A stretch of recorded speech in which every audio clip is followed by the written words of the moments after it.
One West, 125th Street. Look, y'all put y'all faith in presidents like they gon' change this country. Run the league and let y'all play cause y'all gon' make a money. Fuck Obama, he ain't come here on cargo slave ship. What the fuck he do for blacks in his administration? I'm waiting, pacing like a saint.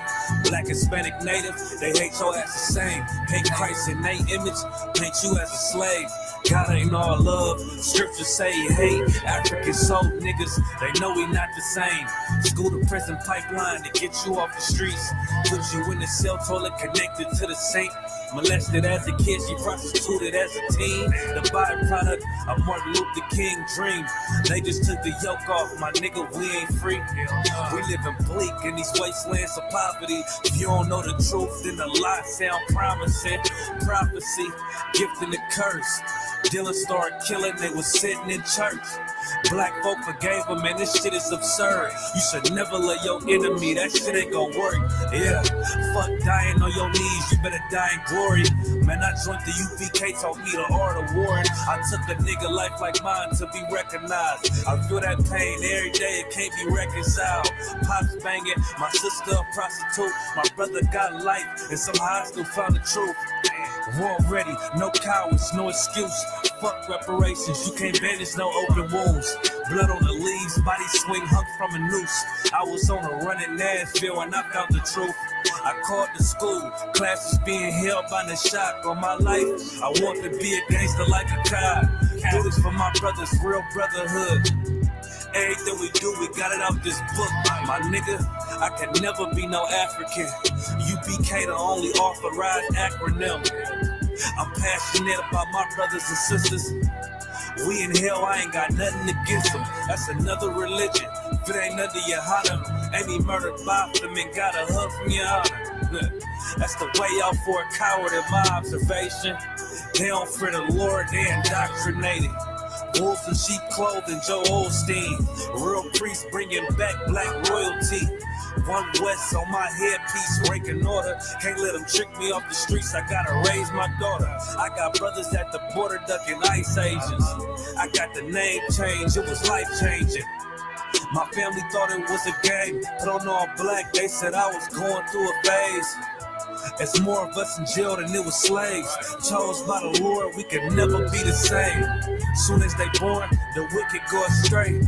They left the truth, they wasn't with us anyway. Niggas weak, they just saying anything to be truthful. We don't want no cowards anyway. Look, coronavirus, that's a plague. You don't get too much sleep when you waking up the dead. First camp, I cut off all my dreads. I took an oath when that oil hit my head. Niggas capping like they lids. I'm a priest, I never stick no fork in no pig. I was dead till I found out how to live. This brotherhood taught me how to be a man. I came back to my roots, I had to dig. A couple gaps I had to bridge. I got a rib, I'm married to this work. You wanna serve the Lord, he ain't in the Christian church. Came back to my roots, I had to dig. A couple gaps I had to bridge. I got a rib, I'm married to this work. You wanna serve the Lord, he ain't in the Christian church.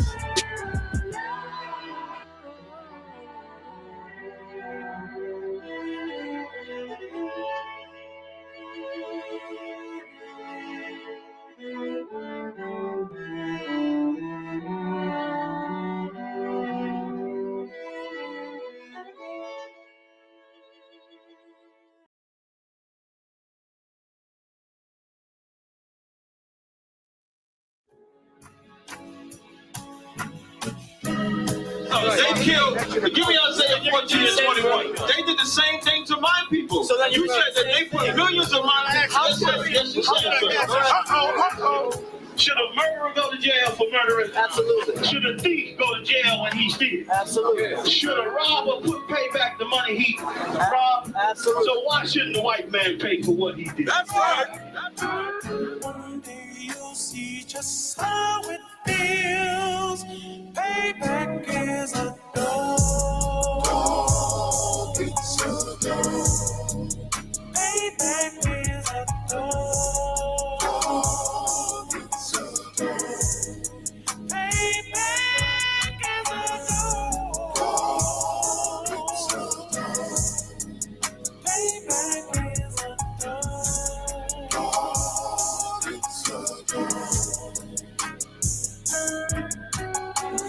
I'm in a hell of a hole, was never expected to grow. Just obstacles set in the road, that a result of me selling my soul. The story I'm telling is cold, but yet it's what everyone knows. The white man's the devil is known. America was never our home. Only a place of captivity, safe facility, hating, disfigure me. They claim that I'm lazy, be killing me. Maybe this slavery draining my energy. 400 years and counting. The trail of my tears is countless. The fact that I'm here is astounding, but I can't wait till this shit is surrounded. Ready to tangle my king and the angel, be ready to rap. Crack in the sky, nuclear missiles are making it official. I'm capturing every crack and surviving. Put them all in chains where they need to be. Slavery for me. And let the whole world see that with them in the cages, safer in the streets. Put the dog on a leash. Get resolved for the beast. 144, get the brutal show, we could all be at peace. As soon as the trumpets are sound, your kingdom we busting it down. The only way justice is found, the time for your judgment is now. You'll see just how it feels. Payback is a dog. It's a dog. Payback is a dog. It's a dog. Payback is a dog. It's a dog. Payback is a dog. It's a dog. Look, ain't no remorse in my blood slump. It won't be no compromise. Now it's time to feed the worms. Watch his body turn to flies. I clutch iron while you trust the lies. The next Glock I buy gon' be Gen 5. I get it customized. And sending shots off like farewell. Praying payback come back around like a carousel. Still remember your Honda's words ringing in my head like bells. Said you in his body, you fit the Lord, fuck the cartel. Triangle choke, apply pressure to the game like I did Vondale. Payback's a bitch in a dress, she a bombshell. Revenge is served cold, I just hope they make an oxtail. Glock fresh out the box, I swear it got that new car smell. Made myself a target in a world of mad shooters. There was design fire for our babies to pass through it. And the day of our king's reign, I'll be overzealous. They bought my jealous, I bought brand new parabellums. You'll see just how it feels. Payback is a dog. It's a dog. Payback is a dog. It's a dog. Payback is a dog. It's a dog. Payback is a dog. It's a dog.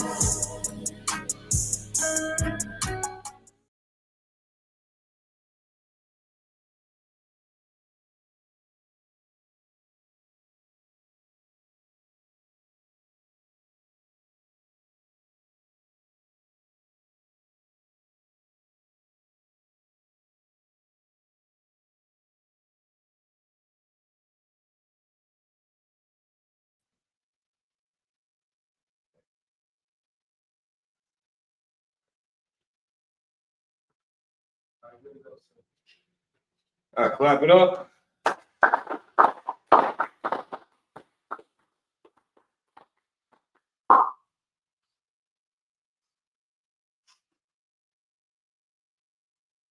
Oh, we got glare.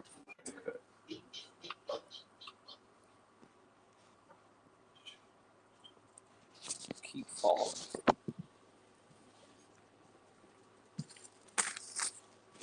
All right, we got the brother set up his camera. Hey, can y'all hear me?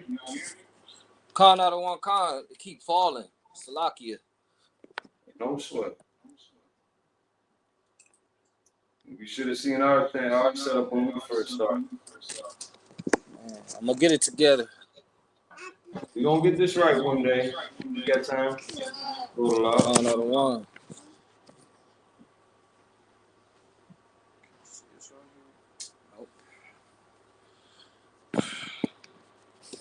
You got a big family there, huh? Con out of one. Hey, most on price.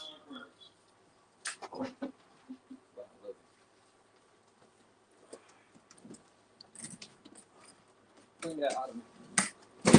Shalom, Yahweh Shem Yahshua Thumb to the brothers, Yahweh Shem Yahshua to the sisters. We are the ISUPK, the Israelite School Universal Practical Knowledge, established in 1969, 1 West, 125th Street, Harlem, New York. We are led by Commanding General Yohana. We are not affiliated with any other organization. Israel, pay your tithes. Go to ISUPK.com right now, get that settled. Check into the school near you. UPK-MKE is ISUPK Milwaukee, Lashawan, Qadash class, the Holy Tongue, the Hebrew language class, where we go over the Paleo and Assyrian Hebrew alphabets. We discuss some of the differences. Any questions, comments, or concerns on the topic, we can address here tonight. If we don't have a direct answer for you this evening, we can always get that for you on the next class. Now, you got to the young man in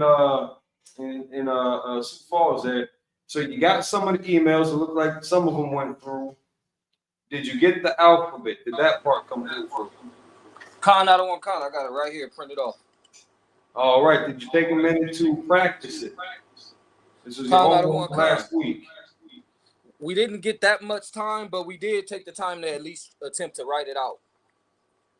All right. Everybody's we're doing the same thing tonight. So on some scrap paper, we'll let y'all get that set up so that we can kind of gauge your handwriting and your comfort level with it.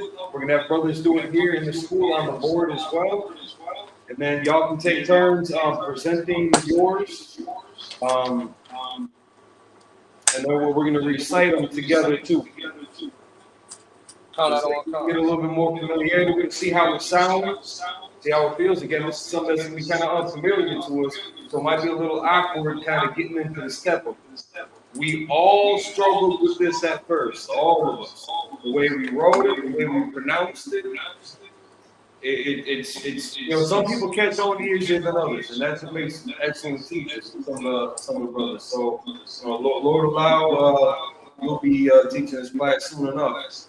But it's always going to be a bit of an uphill battle learning something that should be more more closer to our spirit, but culturally we were separated from it for a very long time. So like it, sir. Go ahead.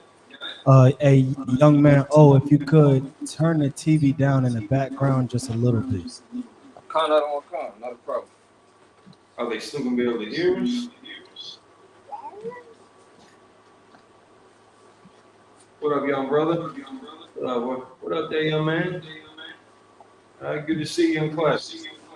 Is that a little bit better? Should I turn it down a little bit more? Mic check, mic check. Yeah, that's the one. Con out on one. Right. Now, you'll have to forgive us. It looks like right about here, we've got a glare on the screen from the lights. So I don't know if you can make this out. Yeah, right there. There is stuff written right here, believe it or not. But and then off in the corner, that looks like that got raised too from the light. So we'll go over this. I'll bring this a little bit lower. What it says is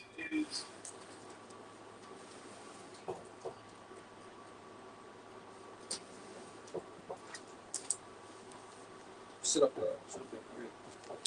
Go up there so I can look up.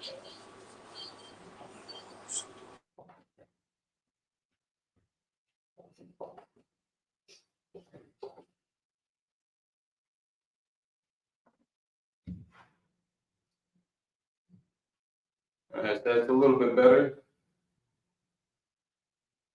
So this is the Lashawan Qadash. For the most part, especially when we're learning how to pronounce it, we use English characters to express the phonetic value, to give it the pronunciation, because at least this is familiar to us, these letters, this system. So we'll use this to help understand how to pronounce it. So now a lot of times, especially I guess in the beginning, you're going to see a lot of like dots kind of in between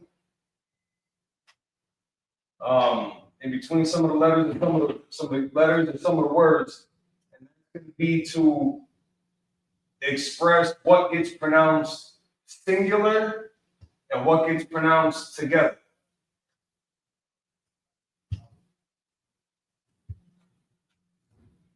Now, we'll just do a quick breakdown on this. So the holy tongue, Lashawan, is going to be one word, technically. La, when it comes before the word, this is going to be the preposition. You could also call it a prefix, but we try to, because that's not always the sense of the word or of the character, the letters that's here. But to give it a linear translation, this is going to be the.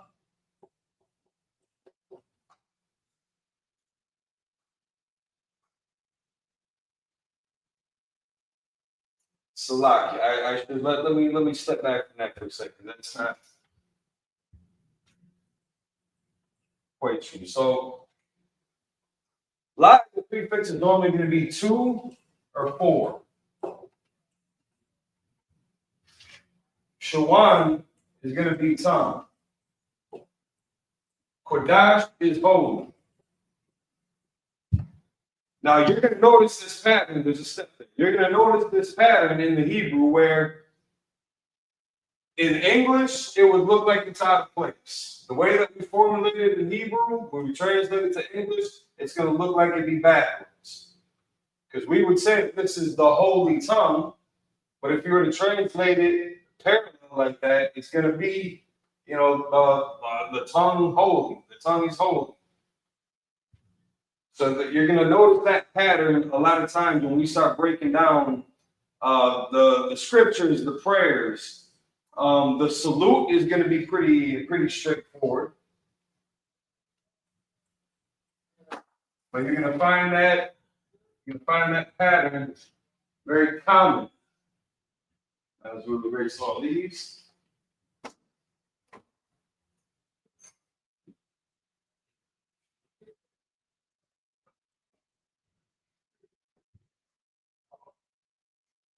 All right, Trooper, come on up. Let's get the Paleo first, and then we'll work on the Assyrian.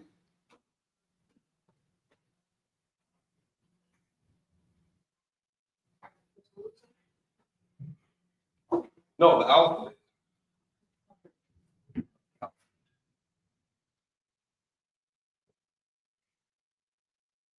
Now, everybody's penmanship is going to be a little bit different. There's nothing to worry about there. If you just got rough penmanship, then you just got rough penmanship. You can always work on refining it. For the generations like this young man here, this trooper, his generation kind of lost out and I guess kind of lucked out in a sense on not having to learn cursive. So to have a standard of penmanship, doesn't really. It wasn't as pressing, in their day as it was in ours. If you have an artistic sense to you, then this might come a lot easier. It's lucky. Can y'all flip on that? Switches up. All right, let me turn this air.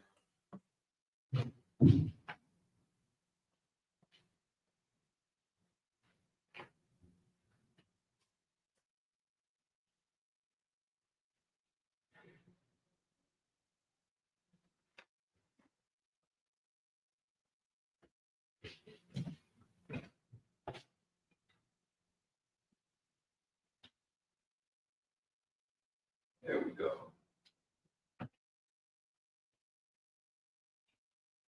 So that glare is cutting in a little bit on us. It's like, keep going. They've got the alphabet sheet in front of them too, so they know what order this is going to be expressed in.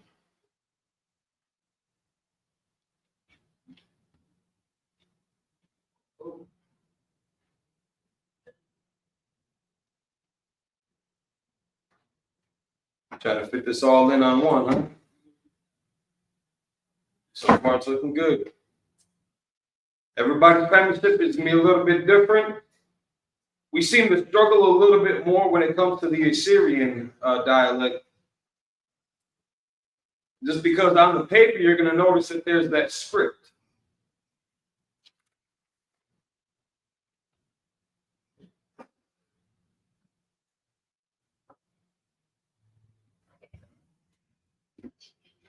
You've got the script here. You've got the handwritten version down here of the Assyrian. You got the paleo up top. There is no modern, like how they do it here in the middle. There's no modernized version of this. So this is all, I mean, any example of it you're going to see is going to be pretty much handwritten. You know, on your computer, that font is going to look more like this. If you download the Hebrew alphabet on your keyboard on your phone, it's going to look quite a bit different.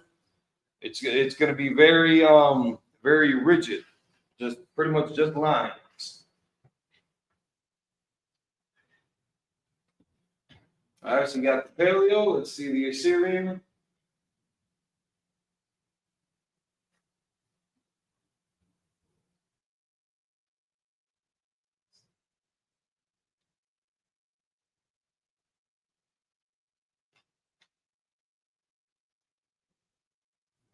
And again, whatever's going to be a comfort level for you, I extend that base on the bar just a little bit farther.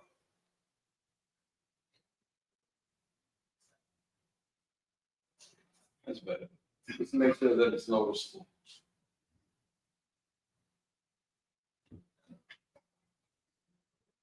We do not use the dot and dash system. That is Yiddish. I can't remember the year that was adopted in, but if you look at all the source work for the original Hebrew language, they'll even say, they'll concede that this was a consonantal language. The vowel system was added later on. And that's because another culture coming into our identity, having to make sense of our alphabet, but with their dialect, with their culture. So Yiddish, I guess, became the term for our oppressors' superimposed language.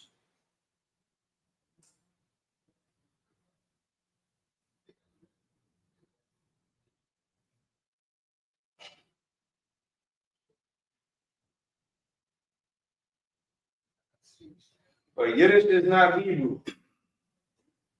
If you can have a pretty fluid conversation with the Polish and the German, you are not speaking Hebrew.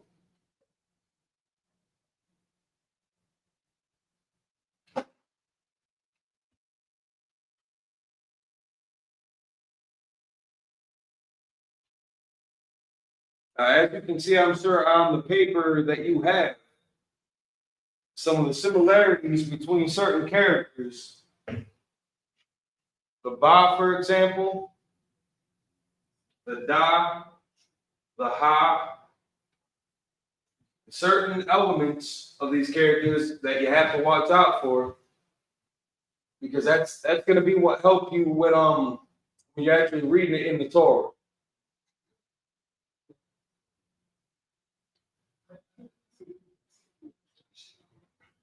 Now, Salaki. Remember, there's a couple characters that take on different forms, and I want you to start writing those side by side to the character that it goes with. Just to the ones that need to be changed.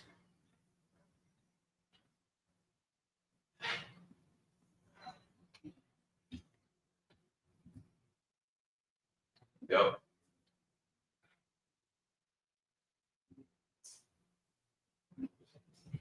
There we go. All right. So now what he's doing here,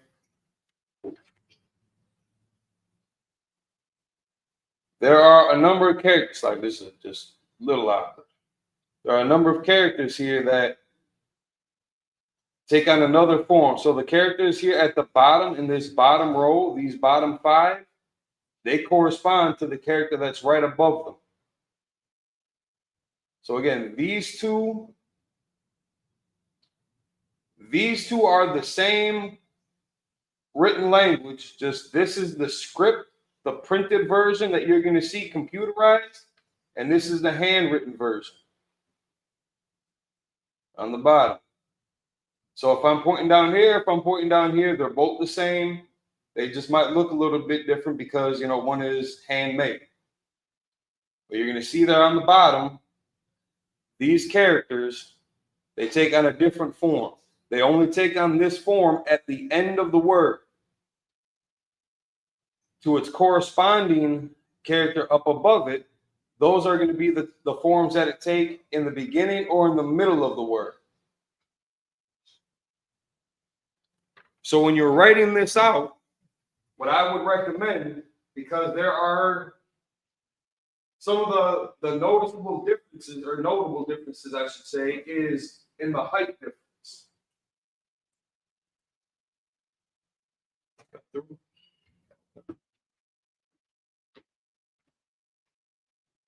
So imagine, if you will, you got like a lined piece of paper, and you're writing all of your characters in between those two lines. These are all going to be the same height. Until we get to right about here, this is where things start changing. They're all going to start off at the same height, but this is going to drop below that line. So if you were to look at it in the Torah, let me see if I can give you a close-up view.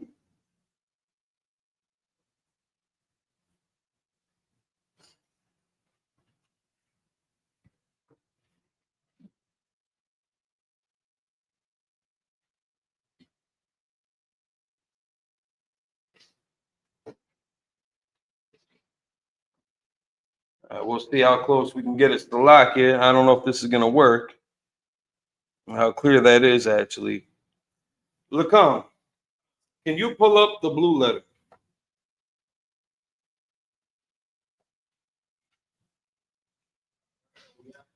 Let's just get Lamentations chapter. What is it? Lamentations chapter 3, verse 2.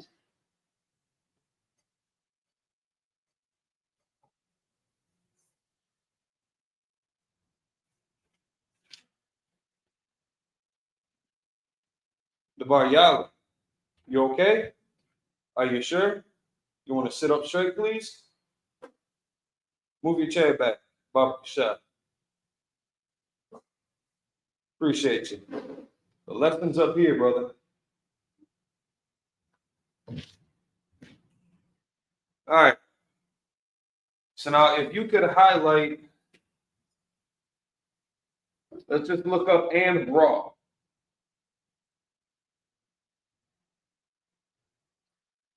All right. So now if you look at that word,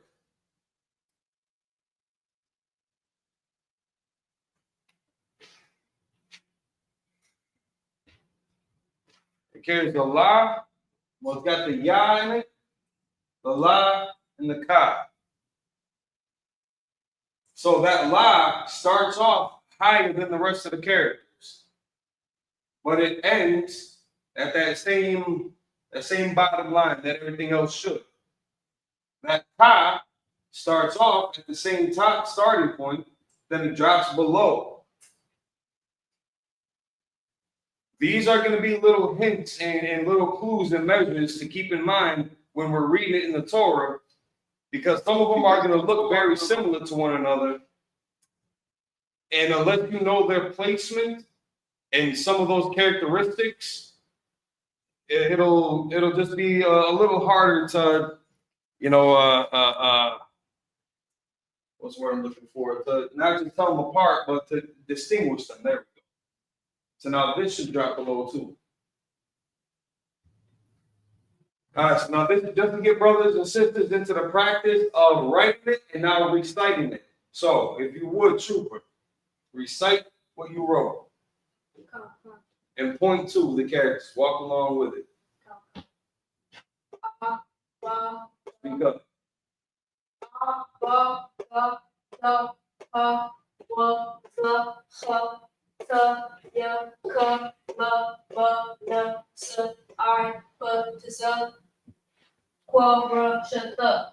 right, clap it up for the brother.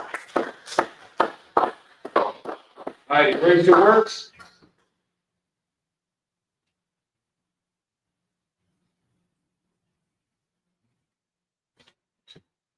Now, just a heads up for any young men, any troopers in the school, this is going to be this is going to be a focal point for you to advance your career. You're going to want to know how to read and write. You don't have to be as proficient if this isn't, I would say, some people just don't have a knack or a drive for it. If you can stand down, young man, come on up. Let's see your version of this. Everybody's handwriting is going to be different. That's okay. But at least we got to make sure that we're in the same ballpark as one another. If we have a right to each other, and if we wanted to make sure that we weren't being spied on, for example, this would be a good way of just of it not being as accessible to the public.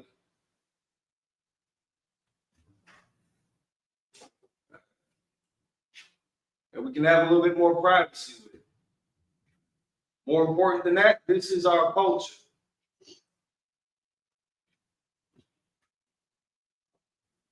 And we don't have to do things like in the UPK, we don't do things in secret.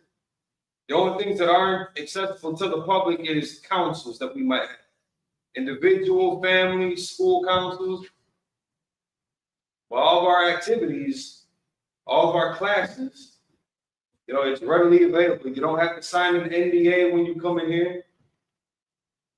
You just got to work on shedding yourself to that old man, that old woman.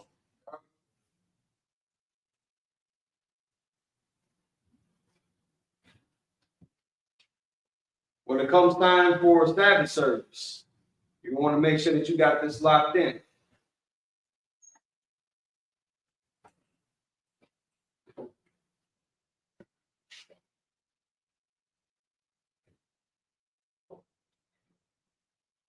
Now, I would do your mouth more kind of close to that.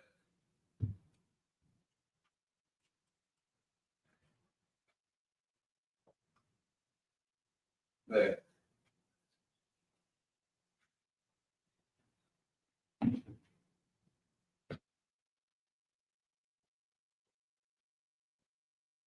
Drop down to the next line.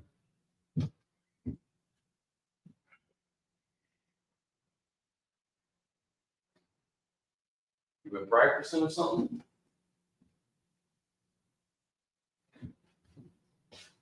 No, you practicing or something?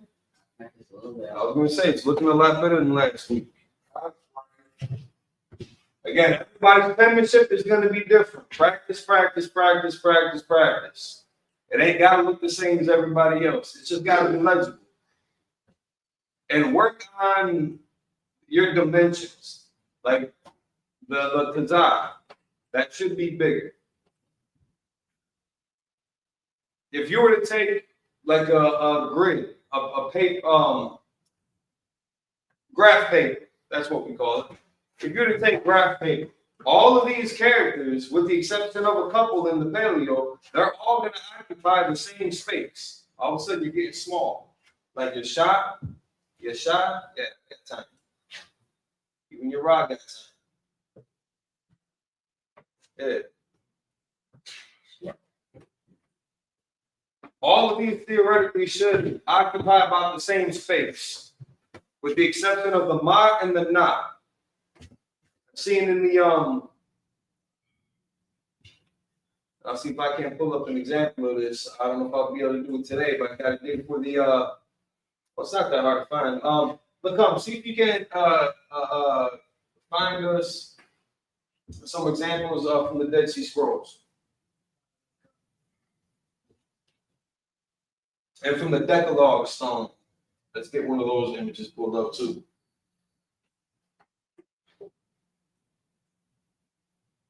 And again, another major part of this with yeah, you got experimental with that. that I'm always going to keep on expressing and chiming in there with is that everybody's penmanship is going to be different. I would start off with the other arm. No, not physically your other arm, but the other. Yeah, because again, if you look up here, it's not neck to neck. Let me see the erase. I know you might see him kind of doing it like that. You know, he's going kind of wild with it, but you know, it's if you look up here, it's a lot more subtle than that. It's not. It could just be a straight line too, if that were easier for you. On the text version of it, I think this is what they do. So like, so y'all can see here too. On the text version, if you were to pull up the keyboard on your phone, it's pretty much just going to be. I think that's all they do. That layer is killing us.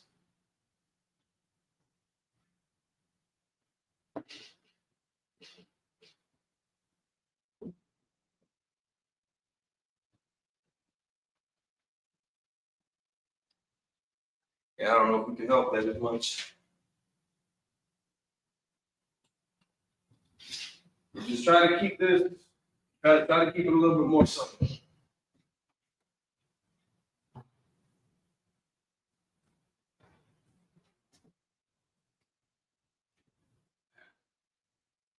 And a lot of this is going to be an expression of your character. And that might change after a while, after you get more comfortable with it. It's all about how you understand it and how well you can coordinate it.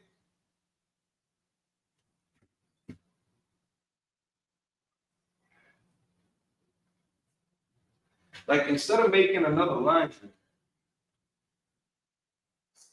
yeah. Can you make that any bigger?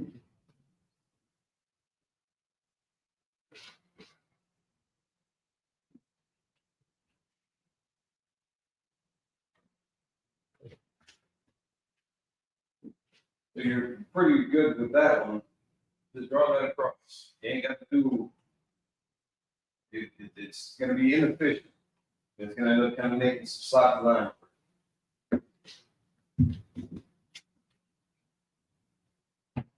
Are you sharing that right now, Lacombe?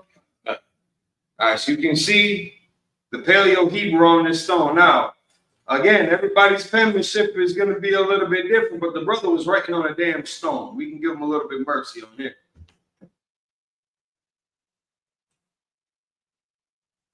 And over here, you have the 10 Commandments. This example is going to be hard to read. But I believe there is a there's a website that I think offers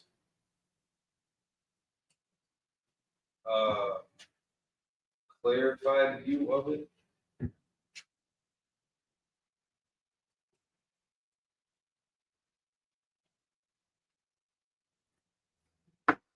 You're getting small again for no reason.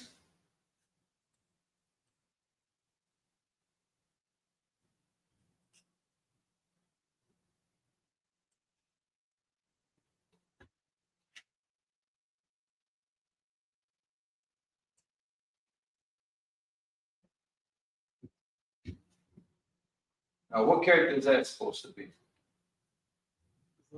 The Zah. Okay, so that wouldn't quite translate. That would look more like a Y. And for the Y, you ain't got to do so much of a turn like that.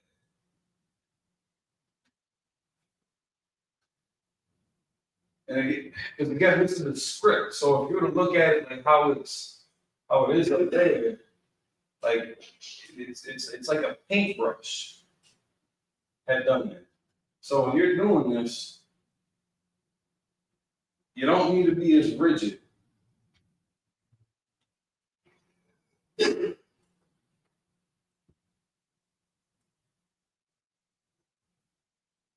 Just enough, because again, you don't want this to end up being confused with what character is it supposed to be. That. Yeah. So now, to try to not let this get confused with this, like this has got a different element to it that you're not exactly catching. So think of the dot. That's almost like a right angle. I know up there you kind of see here, and then you got that little squiggly there too. There's nothing wrong with it if you can achieve that. That's perfectly all right. But you're looking at the scripts. If you look at the bottom, he's just going like that, like that. Nothing real fancy about it. Now, even the hop right next to it, you're going to see this bit of a curve dropping down there, and then kind of wants to give it that little kick also. That's also not necessary. It can just be a straight line down too. If you can finesse that, cool. But sometimes we get so caught up with trying to make it look picture perfect on there that if you're not used to something like calligraphy, or if you're not very artistic, it's gonna get away from you.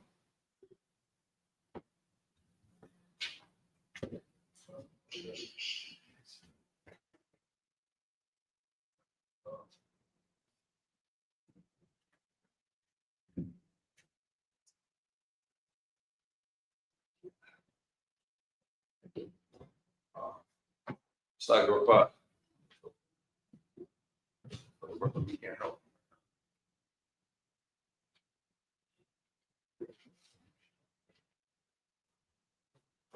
You're getting small again. Watch your eyes.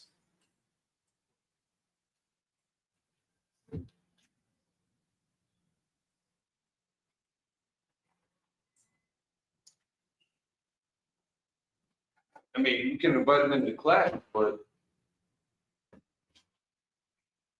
that what did he already leave them?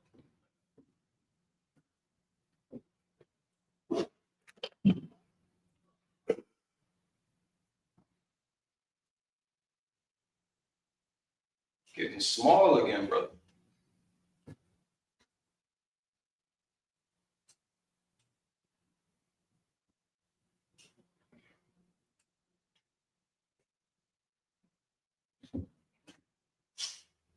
You know, instead of looking up, 'cause I don't know what angle some of these you're looking at.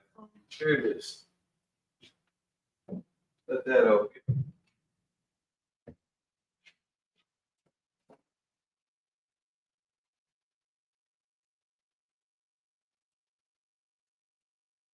So you're trying to be so literal with some of these from how you see it up there that you drew this. Where are you seeing this on the paper? It looks that rounded off to you.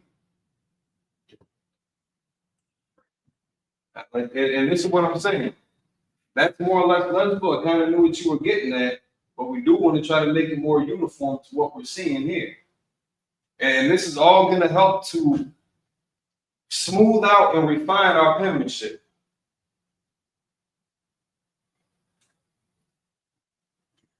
And break up some of the elements of the characters if that'll help you. A little bit better, for example.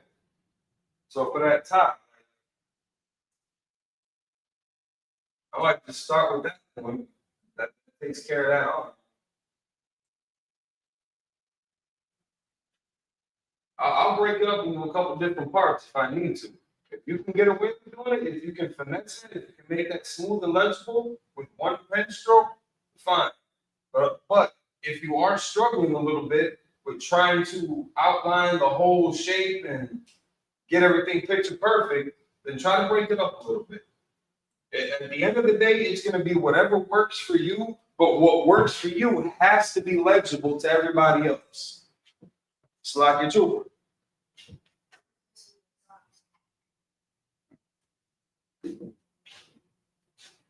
Yes, he is. So you're missing one character in that beginning part.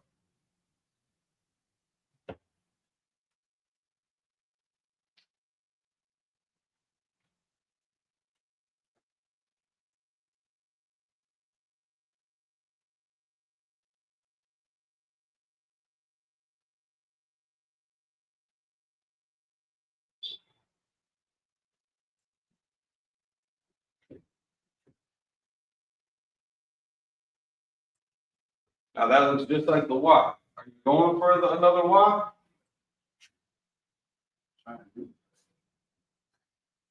So for the Za, that actually got like,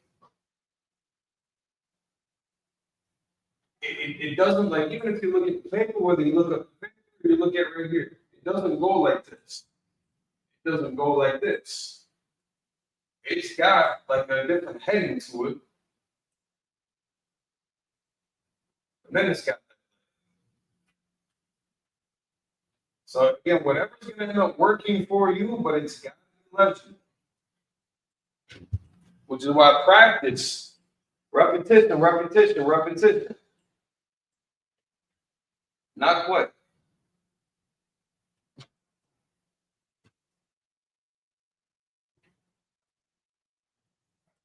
It's even at an angle, kind of sloped down. Like if you look at the handwritten version over here, that's a little bit more exaggerated than the print. But again, you're almost trying to copy what I did, but you don't have the coordination. This is no knock against you. There we go. Now that's a little bit better. I can definitely tell that that's going to be the side.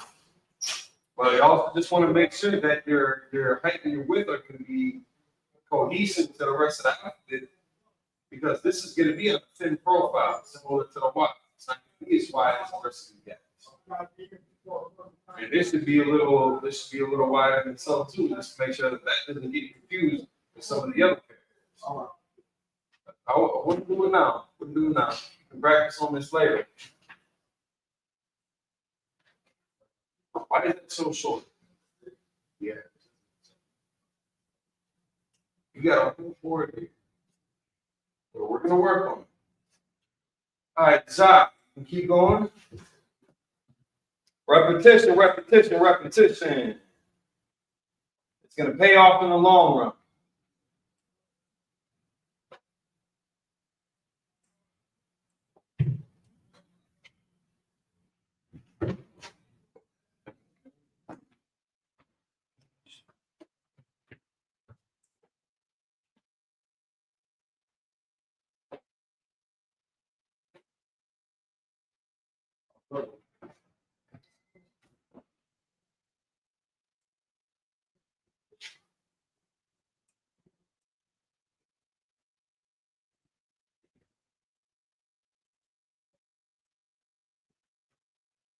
Everybody's penmanship is going to be different. That's why we're going to work on this together in a group, so we can kind of compare each other's handwriting to it.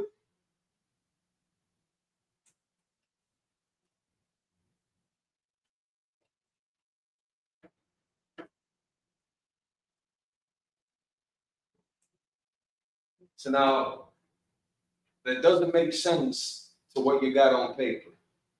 Unless, again, you're just scaling everything down and everything's just getting tiny again. That ka is going to be,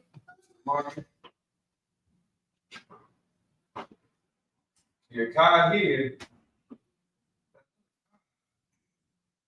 that's going to be kind of big. It's gonna be as wide as the rest of the characters. It's gonna be taller than the rest of the characters. If you write that the way that you got it, and if you were to keep that going, there's gonna be no difference between that and the 9, between that and the Y. All those are gonna look the same if you're trying to write it out. I don't know. Maybe you're having a hard time understanding of maybe the dimensions. Maybe that part is kind of catching you up a little bit. The relation in between the different forms of the characters. None of that's in there. Again, break it up in a little, different. And you're so close to everything else. You got plenty of room, bro. A little bit slower. At the top part, you're exaggerating way too much. Now, again, even the way that they're doing it here, that's a bit of an exaggeration of what's going on up here.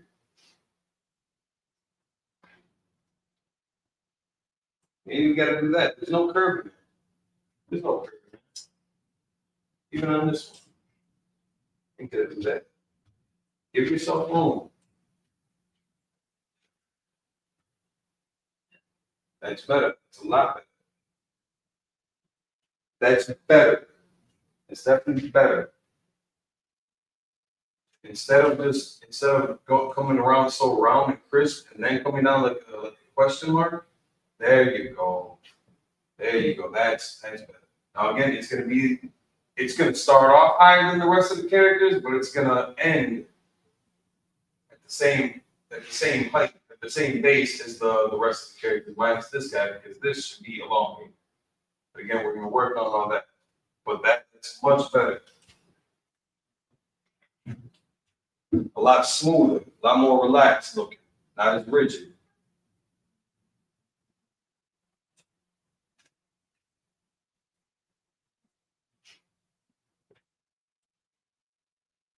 And we might start off,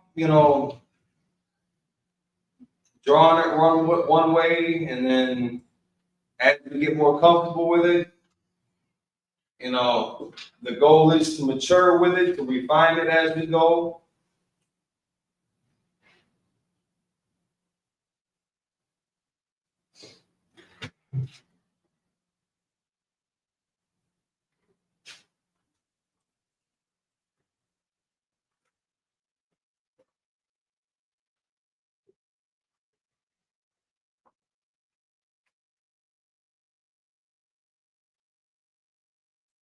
So just keep in mind your spacing and dimensions. Those are going to be kind of two of the elements that a lot of people run into the problems with, writing over themselves, not leaving enough room, scaling down. The goal is to try to make everything a uniform, in a uniform size frame. When the brother gets done here, I'll kind of give a couple examples of it after we get everybody else to present there. I mean, you're close here. I can tell what it is. I can tell what I don't like it, but I can tell what it is. I can tell what it is. You're getting it. Again, I think you're improving a lot more from last week.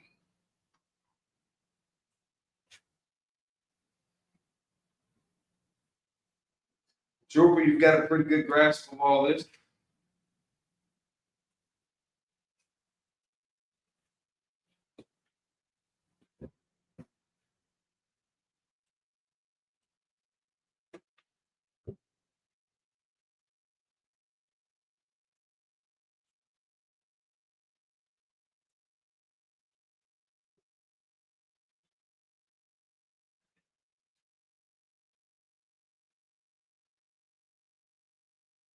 Make sure we get some jumbo markers for next week too.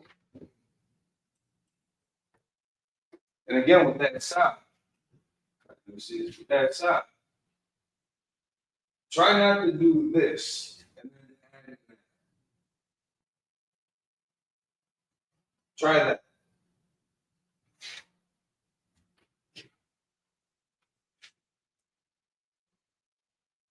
And even come down here and then just practice it a few times. Practice it a few times. If that'll help. And there's no little dip like that. You're just going.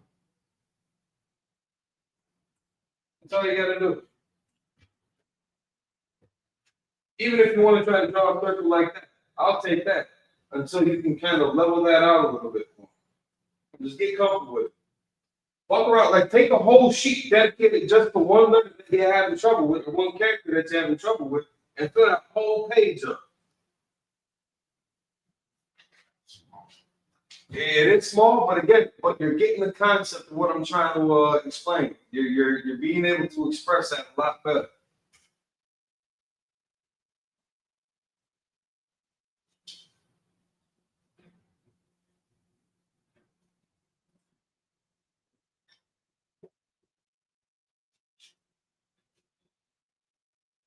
We should be on I right now. That was more bizarre.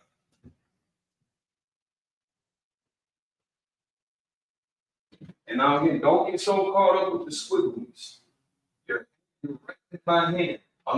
And because your penmanship is not like this, don't try to go for this. Work more towards this.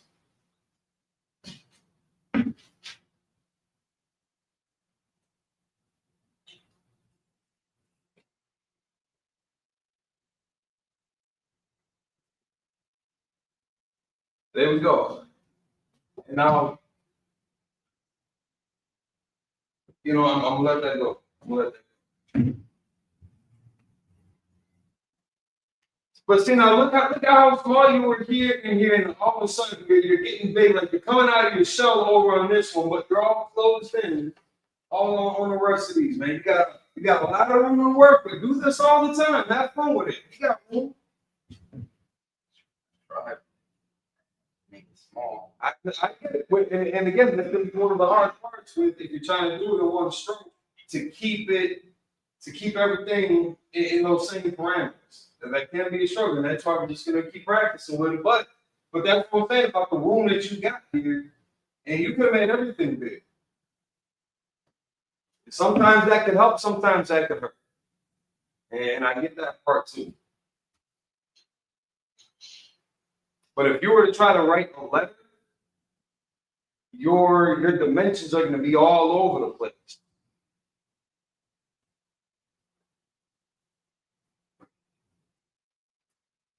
But like, it's not going to be higher than the rest. It's going to drop below, but you should be starting this. This should occupy that same height, but it is going to come below that line. I'm going to give both of you some graph paper. You said you got graph paper at home? Reply, y'all. You got any graph paper? All right. Y'all homework assignment for next week is I want you two to, you're gonna take one line of that graph paper. In each one of those tiny itty bitty little boxes, you're going to write one character. And then you're going to go to another line. And instead of just that one box, you're going to do a 4x4 box. You're going to outline it. I'll show you guys what I'm talking about, how to do this later on. But I want to get y'all used to matching the dimensions and keeping everything consistent. Because again, if you were to try to write the letter, if you were going to write the scrolls, or if you're going to write a prayer to somebody, it's going to look all over the place. It's going to look like two different minds were writing in it almost. Because you're going to see how some of these are, you keep some of them uniform and kind of close knit in its proximity, but then some of these other ones get away from you. And then you're not catching the concept, or you're not grasping really the details, the elements of some of the characters and how to express it. Like that looks just like, I would say that's just a regular American R. That's just a regular English R. That doesn't look like an Assyrian Hebrew quad.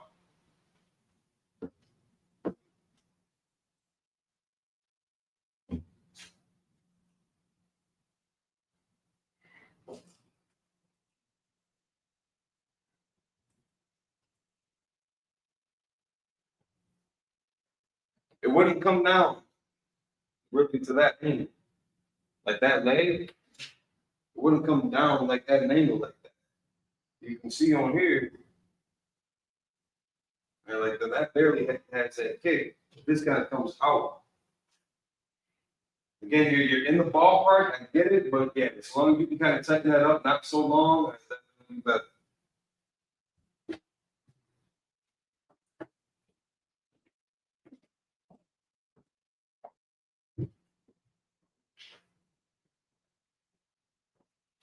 And now, that's where we're coming to one of the problems. How you got that sharp angle right here, you're not gonna be able to tell that different from the da, from the ka, from the ha. That one's gonna have, it's gonna be rounded off more like this. But like one thing too that we're gonna work on is instead of so hooked over like that, let me see the mark. Instead of having so hooked over like this, just coming straight across and then curved it down. That rock is gonna have that curve. It's gonna look like that, but it's gonna have a curved edge here versus that sharp kind of 90-degree corner right there. And those are going to be some of the characteristics that we're going to be looking for and that you're going to want to hunt down when you're reading the Torah. That's why you're going to want to make those little subtle distinctions. Because when you see some of these characters right next to each other, side by side in a word, that could confuse you. And especially if you're reading somebody else's handwriting. Now that should have kind of a little bend to that leg. So everything else is looking good on there. At the end, it should have that little kick at the end. Little foot on that leg. Yeah. All right, clap it up for the brother. Yeah, cool. Now, if you be so kind, recite what you wrote for the good people at home.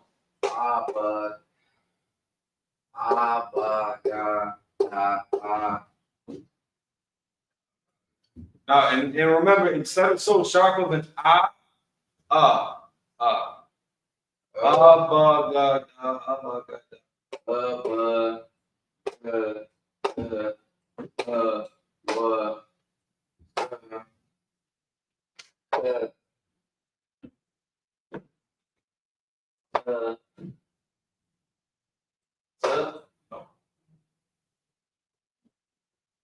the Z in the paleo, the Z.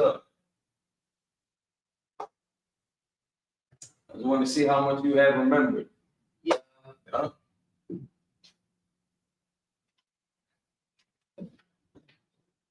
Yeah, I know. Good. Need the paper, good. Use the paper. Next week, though, I want to see you do this without the paper.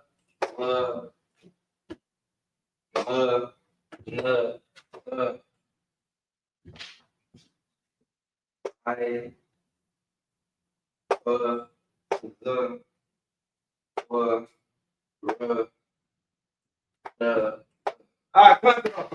Clap it up.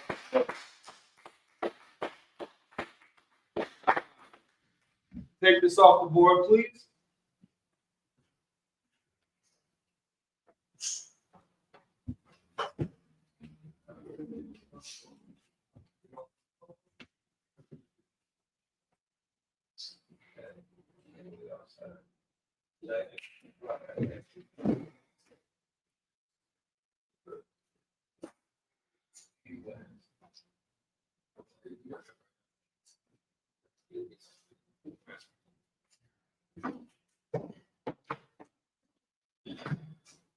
If you could get the young man,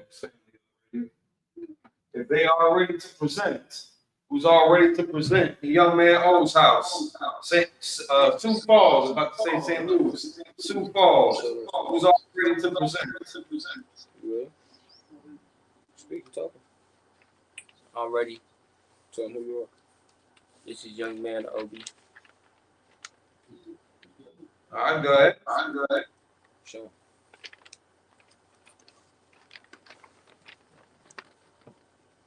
Okay. All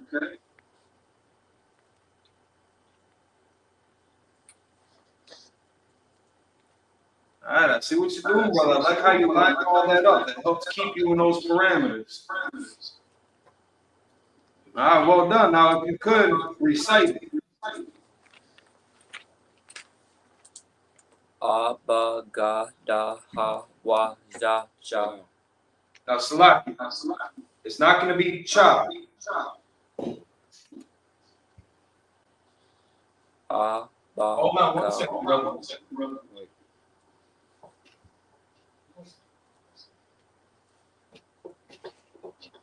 Stop playing food. This is going to be We have Captain Cesar Yak, and we have Captain Kaptazai. Almost like you're saying yuck. Yeah. And so, like, I hate associating that guttural sound with the good captain's name, but to get the hang of this character, it's gonna sound like a rough H mixed in with a rough K. Practice that a little bit. Huh. Okay. Huh.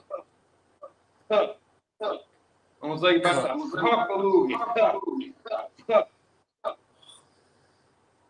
Huh.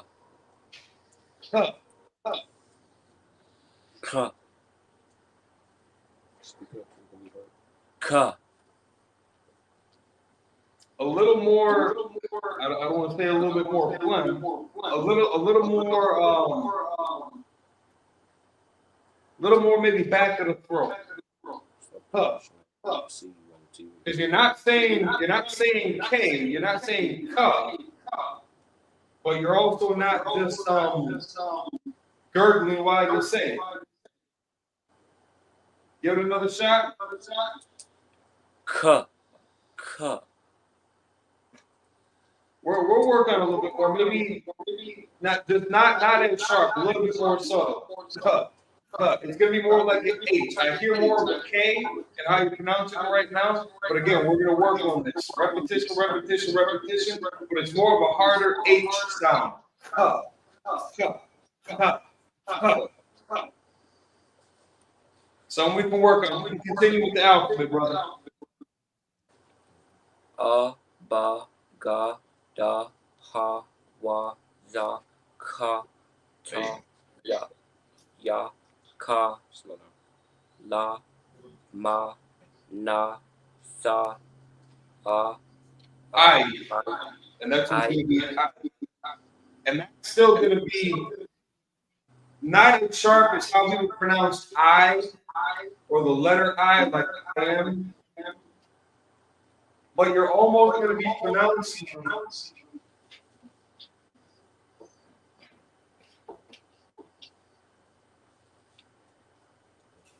like I. Because again, we don't have vowels in our language. So they try to categorize like the I and the I is a vowel. You get that one. But the pronunciation, it goes pretty much in tow with the theme that you're seeing with all the other characters. Ga, da, ha, wa, za, ka, ta, I. It's going to have that kind of quality to it. I. So not just as sharp as like I, E-Y-E, but try to incorporate the into it. I.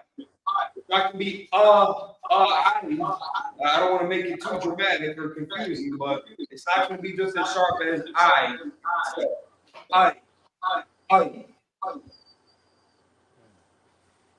If that makes sense. Con, another one. Pa, ta, za, qua, ra, sha, sa. Clap it up.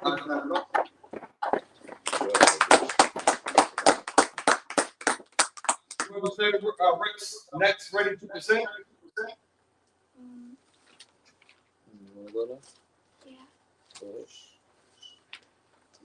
This is Shanae. Oh, yeah, This is Shanae. This is make sure it's good. mine.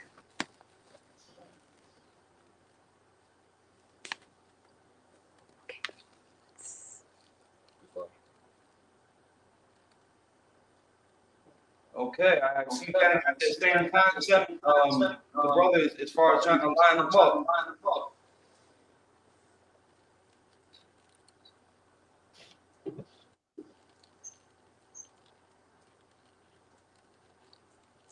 But it looks like it's like you started from the bottom, kind of had it flipped in the opposite order.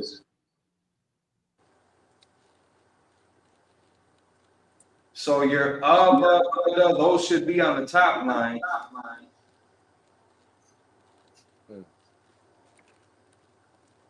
And then as it follows, if you end up needing to make 2 lines, the rest of them should be on the second line on the bottom line. Your penmanship looks nice. Everything looks pretty consistent here. You got a couple of them that look like they got wide on them.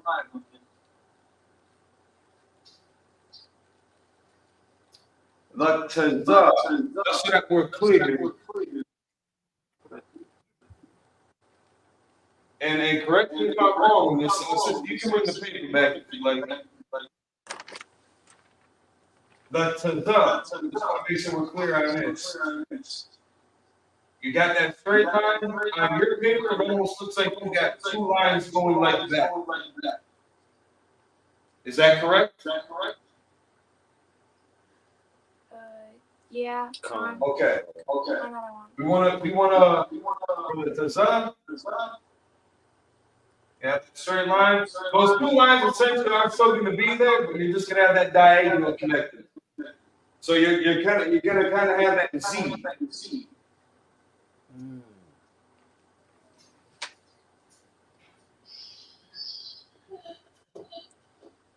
And then again, next time you practice this out, make sure that you're having it. Just make sure that you present it in the right order where you have. You're starting off with your Baga on the top line, or at the beginning, because you got those kind of. And just to go in the right order, from the right to the left, that's how we write today. But this would be the start of it, so you want to make sure that can be at the top. You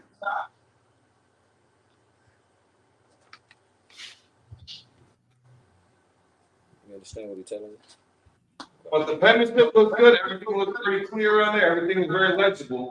Now, if you could recite it, please. Another one. A, ba, ga, da, ha, wa, Ha. za. Ha. Abagada. Ha. Ha. Speak up. That's like it's what's what I was here. Wa, za, cha. Now, were you going for a cha also? All right. So the same part that we were working on with the brother, it's going to be more of a hard H. Ha. Like the word yuck. At the end of it, yeah. I guess everybody might pronounce that a little bit different too. But I guess the best purchase that I can offer is our Captain Qadash's name. So Qadash,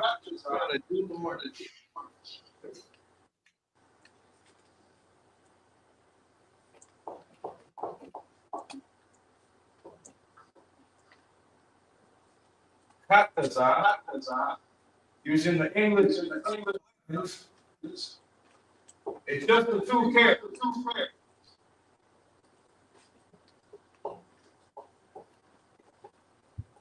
But here you get the full pronunciation of that character. Ha, ha, ha, ha. Almost like I don't know if you were laughing at somebody, but rough. Ha, ha. It's not just a straight up ha H-A, and it's not a straight up ha K-A. You got to find that ugly kind of guttural happy medium place where you're kind of mixing some of those elements together, and you get the expression of ha, ha. It's going to come from the back of the throat. Ha, ha. If anybody's ever tried to hop a loop and you had to pull up some phlegm from the back, you're pulling it from the back of the throat and ejecting it forward. That's going to be a similar kind of expression with this, because that ha is going to come from the back.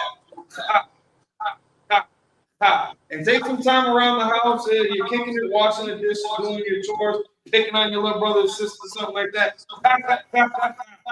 Play around with it. But just so everybody can kind of get to the practice of that guttural, hard H sound. Keep going.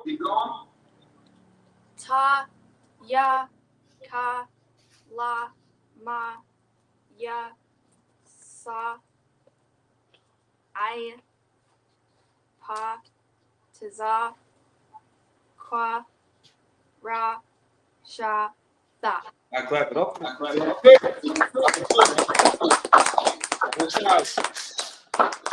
right. Whoever is running next to present. Young man O, Rapid City, South Dakota. Salakia, I made that same mistake where my I is on the bottom line as well. Okay. But I'm gonna keep that in mind. I'm trying to make it where I can get the whole thing in there. All right, nice and uniform. And see, you was really going for that that Ethereum script. All right. I'm not. I was just. I thought if I made it thicker, it'd be easier for me to get it right. You know. And if that's a mechanism that will help, by all means, keep that integrated with it. I would ask, like, do you write cursive? Con out of one. All right. And are you familiar with like different fonts? Like A couple, are you familiar with the old English font? Con out of one, but I can't write it. Shit, me neither. And like I used to kind of mess around with calligraphy where you had different you know what a calligraphy set looks like? Con out of one, con. So how it's got those different tips and nibs. So that middle script that we see in the Assyrian, that would have been done in old times with calligraphy. So they would have had the right kind of tip to make those thick and thin lines with the same tip without having to change anything out. They just give it a different line weight depending on how they twist it and turn the pen. So that's going to be that middle one. Now, when we're trying to handwrite that, if you want to give it that little extra emphasis and a little extra care to try to mimic those pen strokes, then by all means get with it if that'll help you progress. And as far as the written, the handwritten version of it, is there? I'm not sure if I'm seeing both of them. I was still working on it. Oh, okay, my fault. I was gonna say it looks like we're missing a couple characters, but that would explain that too. So now, when we're writing, it's good to just copy what you see on the paper. One thing that I want y'all to do the next time that you go over this is when you're writing the characters that take on a different form, I want you to write them side by side. So the Ka, for example.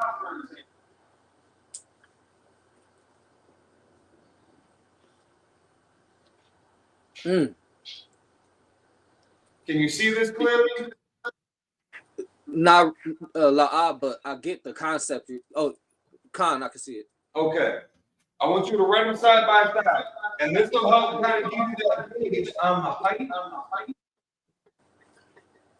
On those height differences. Because again, if you were to look at this in the Torah, with that Ka being at the end of the word, it's going to be slightly longer than the other characters around it. This is even a little exaggerated. It might be a little bit more subtle than what I'm using as an example here. This will help keep you, try to keep the ground, try to keep everything nice and uniform. And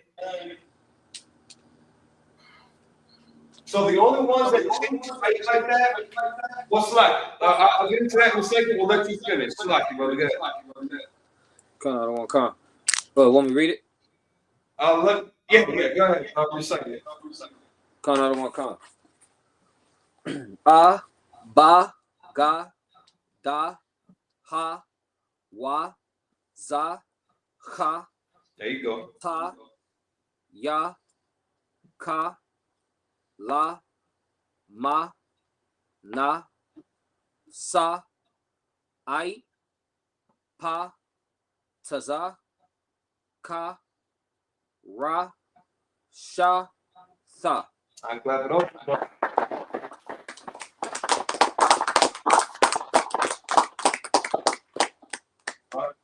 Good. The last one was said, Ka, was it Ka or Qua? I said Ka. Is it Qua? Yeah, for the Q, that is a Qua. Salaki, I can't say. Con, I don't want Con. Salaki, that was my mistake. Now, there's going to be some instances, and again, we'll get into this later, and that's just going to come with experience and just practice down the road. But sometimes that Qua, when it's joined with another word or joined with another character, the vowel sound is gonna drop off. You're just gonna be left with the consonantal value of it. Let's try this. What's a word?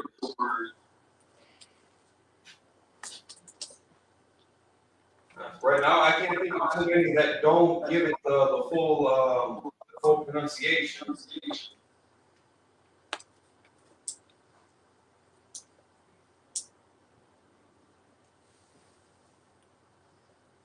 But we do got a political school named Milwaukee with Q.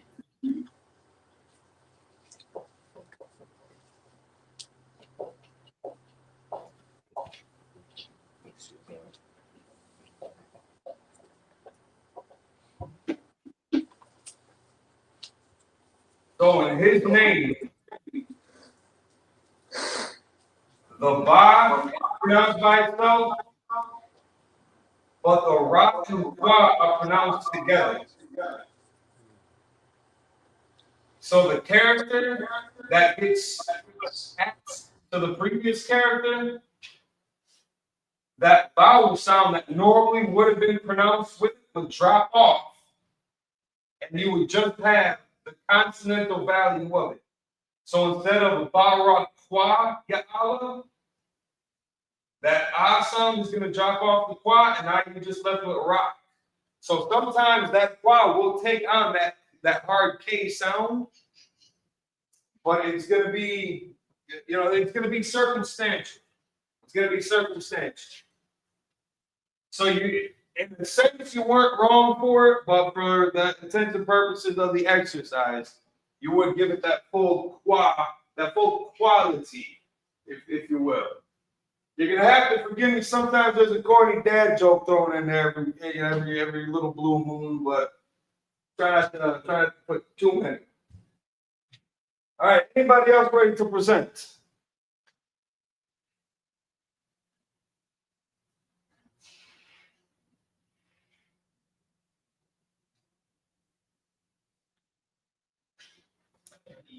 All right, young brother. There we go. Yeah, clap it up for him. It's good work. Get involved. All right, so we got that common theme where we're starting off with the alphabet on the bottom row. But again, it's right now we know. So Abagada Hawa Zatataya. There we go. Kalamanasa. That's all legible. Let's see. With the Assyrian,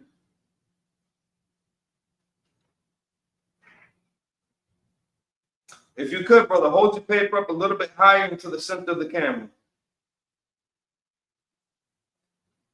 All right, the water. Thank you. All right, I can make out all the characters more or less.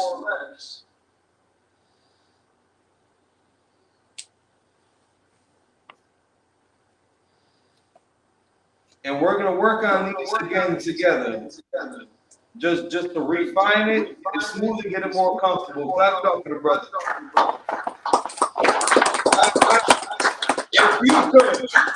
If you could pronounce or recite what you have written.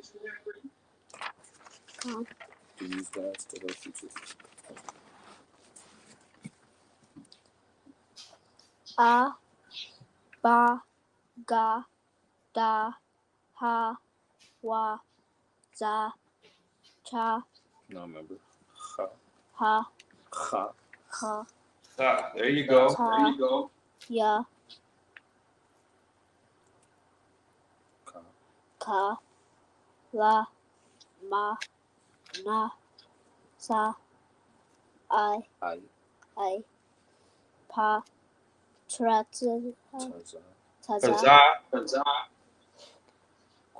kwa, ra, sha, tha. All right, clap it up for the young. Good work. Good work. Go ahead. And Salak, if I could, this is something that's actually very heavy. I want the world to see. Absolutely. You got a young man. This is how we're gonna take our nation back through communication. And for a young man to come back and take back his culture is excellent in the Lord's eyes. It's excellent in our sight. Well done, young warrior. Good job, Keith. Say Tawada. Family like this comes together in this day and age. That's heavy. That's something that you don't get a whole lot. All right, we got one more. All right, then no sweat. That's it. Clap it up for this family, man. Clap it up for Steve Paul. Steve Paul. It's a beautiful thing to see out there. Whole thing is getting work. All right.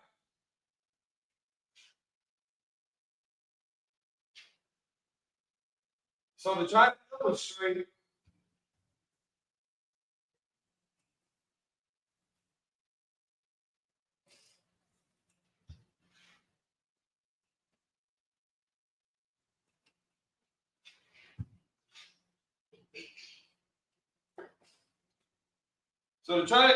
what I'm getting at, if Slacky become, if you could give me the screen.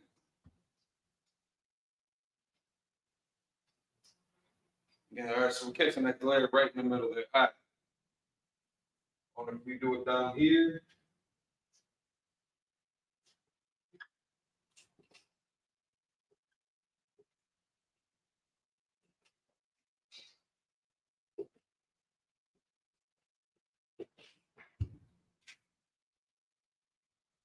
Not too much better. So lock it. All right, there we go. I still need some adjustment. All right, the light. Okay. But I just want everybody to get into the practice of trying to keep everything in a uniform dimensional space. So if you were to take like the sheet of paper that everybody that we all have, and how it's got those boxes in there, all these boxes are about the same size. Everything is going to pretty much occupy the same space.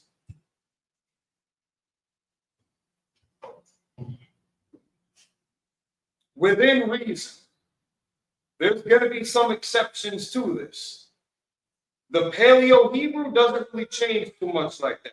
Everything is going to be very uniform in that respect of size, the height and the width of everything. They're all going to pretty much occupy the same kind of, square footage, so to speak. The only characters that might change, and again, a lot of this is just going to be subject to that individual's penmanship. But the only ones that are really going to have a height difference like that are the man and not. Now, I express it a little bit different. I exaggerate it a little bit more, but that's just, I guess my handwriting background. I got into graffiti a little bit more. So when I started taking to this, I guess it just a little bit more natural to me. I was a little bit more freer with it. And even though I started off pretty stringent, trying to make it picture perfect to the print that we were given, just kind of trying to copy and paste everything. After a while, when you get more comfortable with it, you'll let it move a little bit more smooth on paper. So, for example, my name Aman Gabosh in the Paleo.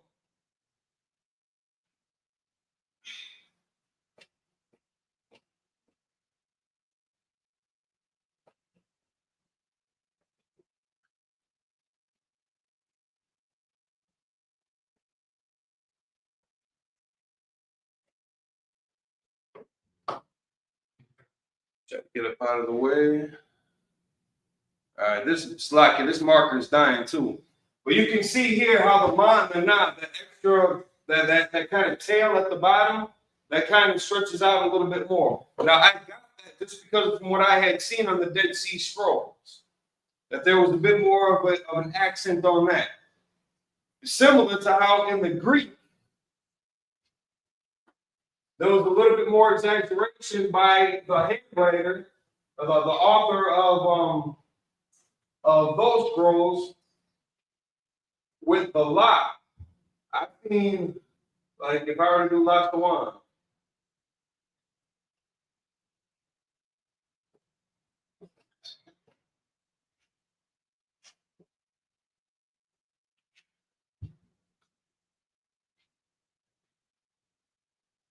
That just comes out a little bit better. But I think a little bit more exaggerated like this with the la. Now, the la is just naturally going to take a higher C. Not that exaggerated, though. It's going to be shorter. But it is going to start off higher than the rest of the characters.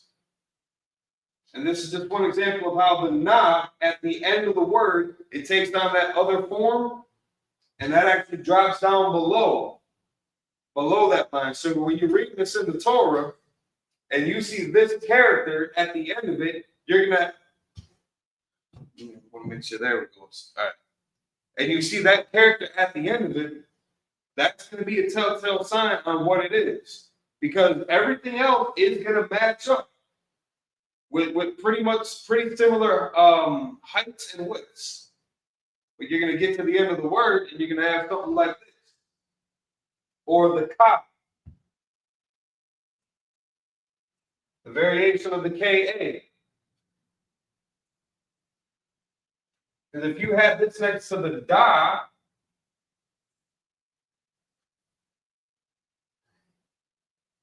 you're going to see that there's that height difference. But now again, this is only ever going to be at the end of the word. But if we were to take the word barak, for example, and if you're not careful with your penmanship, you're going to get some of these confused.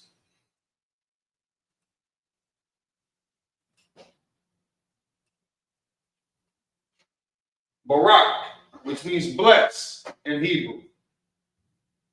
So that ra and the ba, the only thing that makes them different is that underline.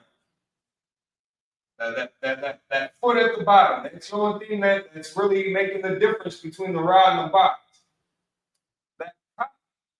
If you're not careful with that height, you might just confuse that with another ra, or you might confuse that with the dot. Another element about these that's going to make that distinction is that corner. If you've got that kind of sharp 90-degree corner, in some of the strips you might see it. It might have this kind of curve into it. But even if you're just putting these two lines together, you got that sharp right 90-degree right there, that's fine. Because that's going to be a difference than that curved corner right there. Those are going to be some of the elements that we're going to look for when we're writing, especially in the Assyrian, because that's going to be the script that we're reading from in the Torah. We're not reading the Paleo Hebrew in that. But we do have, for example, in when y'all start making scrolls, you're gonna be using the Paleo Hebrew for the scroll work. So now we've got a simple file for that. But this is going to be more, in a sense, this is going to take kind of a priority when it comes down to reading, because this is what we're going to be working with in the Torah. So it's going to be important to understand and recognize these characters, the differences as well as the similarities, and then their position in the word. Again, keeping in mind that this form of the ka only comes in at the end of the word. Its other form, I guess the parent form, if you will, which again is going to be a different height kind of quality. It's going to take this form in the beginning or the middle of the word. And it's going to take on this form at the end of the word. So just a couple notes on that. What's our time check, Macomb? 8:37. 8:37, all right, thank you. All right, so let's get into the salute so that we all know how to greet each other appropriately.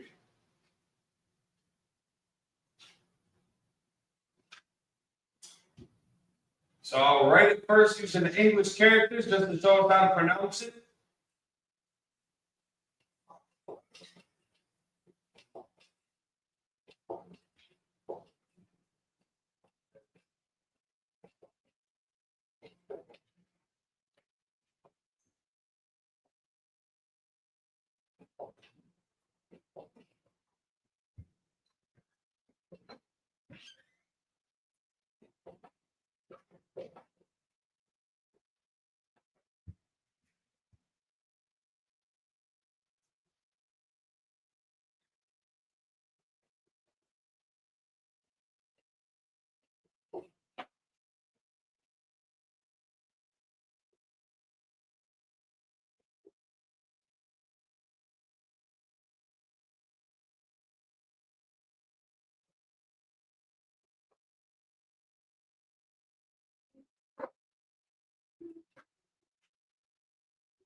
So we have Yahweh, which is the Most High's name.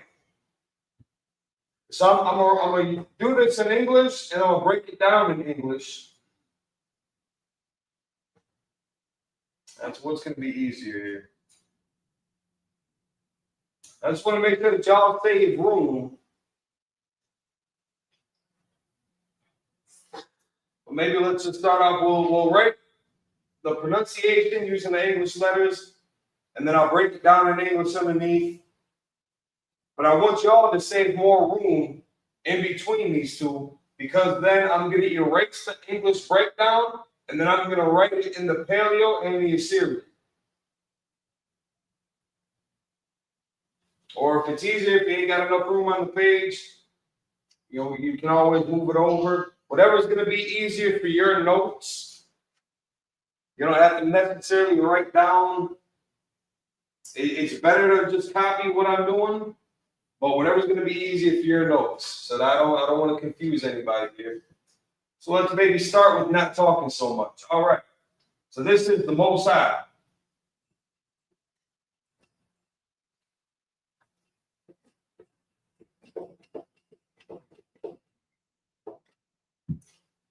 The Most High.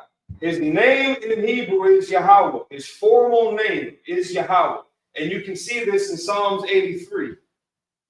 At the end of Psalms 83, when it says, whose name alone is Yahweh, art the Most High over all the earth.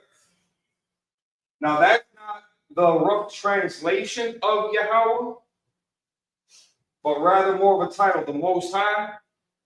So there's going to be certain things that are synonymous then. If we were to say God, you can use that generic term God, but it is important to make sure that you're making the distinction on what you're talking about. That term God is more for your common folk, layman's term.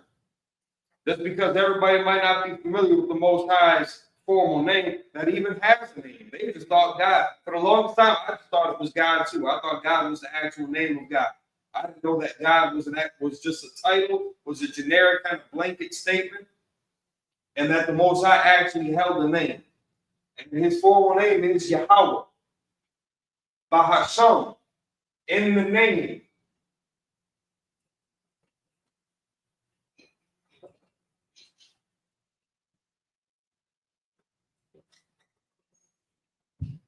In the name. Now that translates pretty linear. Ba is going to be in. Ha. The. Sham is name. So now Ba and Ha, in this case, they're going to be used as the preposition. Or the prefix. Now you got two of them. This is all going to be pronounced together. You would see this written out as one word. But it's a whole phrase when we actually break it down. Ba'asham, in the name. And just because it's English, and because sometimes you're going to need some of these filler words, in the name of, that's why I just threw in on the parentheses on the last side. There isn't going to really be a direct word for of in the Hebrew. You're going to see instances where we do cover it with a Hebrew word, but again, it's only going to be a part of a name. It's going to be part of the phrase. Yahweh, this is Jesus. Now, if you were to hear somebody say Yahweh Hamashiach, that would be saying Jesus the Christ. But Jesus' name in Hebrew is Yahweh. If you were to make it in Greek, I believe it's pronounced something like Isis. And then you were to change that to English, you get Jesus. If you were to take from the Old Testament Joshua, because that was coming from a Hebrew culture already, whereas Jesus, this translation was coming from a Greek culture, Joshua would translate to Yahweh. It all translates to Yahweh. Jesus and Joshua is the same name. I'm sure you've heard that in some of the classes. There's nothing wrong with the letter J. And again, if you're speaking with general just civilians out there that might not know the history of the Hebrew name, you can communicate using the word Jesus, using the name Jesus in English. There's nothing wrong with that. You're gonna have some people bring up this argument about the letter J. It was only invented, 500 years ago. I can't remember if they said in the 16 or 1700s, something weird like that. Who cares? That's not the letter J. The breakdown, the history, the origin of the letter J is not going to get fentanyl off the streets. It's not going to get brothers and sisters out of prison. It's not going to create rehab facilities. It's not going to create homeless shelters. It's not going to create food drives. Nothing.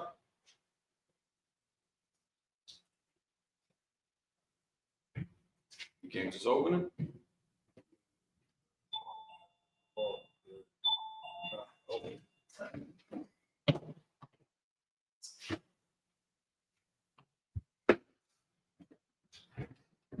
So don't let anybody trip you up on that. Jesus is fine. Whatever initial, however the communication might go at first, just to relay the point that you're trying to make across, use it to your advantage. There's nothing wrong with that. Barak is blessed.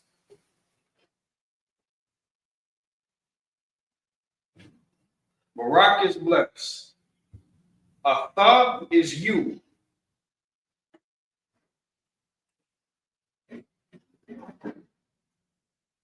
Now that's you singular.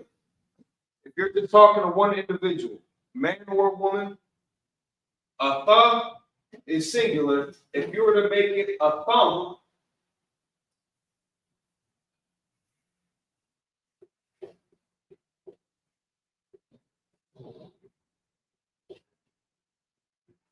instead of the A at the end, you replace that with an AM. That's going to be you plural.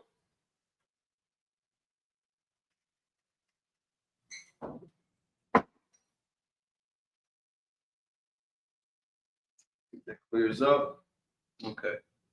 So Athab, Slaki, and one more caveat on that. Plural, masculine.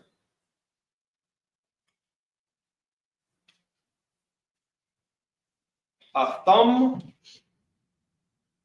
is going to be plural, masculine. Atha is neutral, singular. Atham is going to be plural, masculine, because in this case, with the N at the end of it, you're talking to men.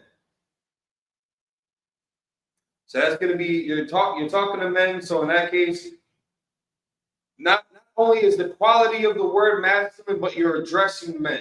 You're going to find that kind of theme with a lot of other words too, where technically the word would be a masculine or feminine word, but it's not always going to be talking about gender, like physical gender. But sometimes that word might be in a submissive form. It might be a submissive form of the word. But you're going to see different instances where the word might be masculine or feminine, but that has nothing to do with gender. But you're going to also see the instances in this case where if you're addressing men, you use this masculine plural form of it. Thug, again, that's just going to be neutral. That's not feminine or masculine. You're just speaking to just one person. So now I'm going to write this out in the Paleo and the Assyrian. We're going to see how much room we got here. If you can't see anything, if you need me to write a figure, or if we have to erase all this, maybe that's what we'll do. We'll erase some of this just to give some room. But keeping in mind that we read and write going from the right to the left. So I'm not going to write these in the same order that you might expect it.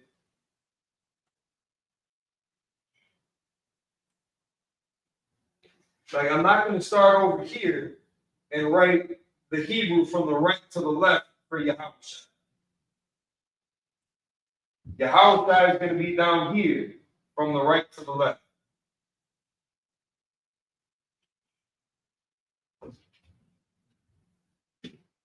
Let's get this.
Okay, we can see that so far.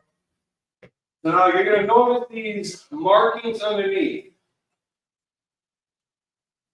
When we write the paleo, we use these to help identify pronunciation.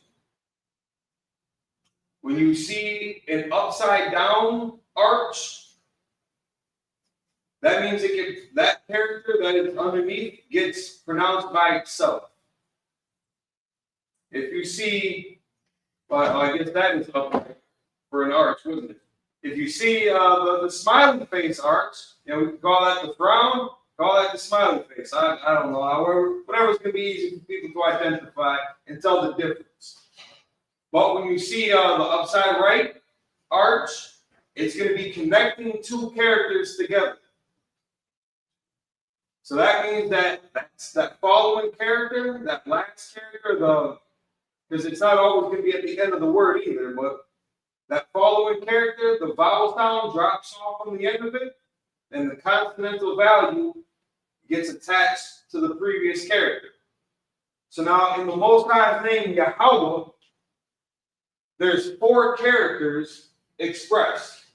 There's 4 characters written here. But you're not going to pronounce it Yahweh, because that H is connected to the Y. Connected to the Y. So that I sound from the H would drop off, and you get kind of a breath at the end of it with the H, with the ha.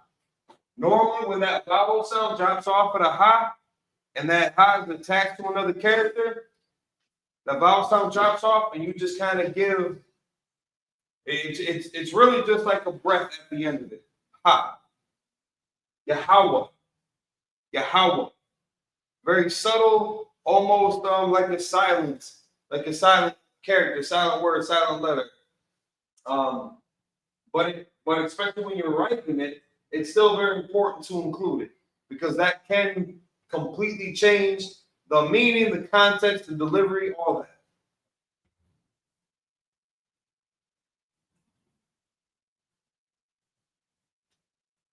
Okay, this marker is about to go.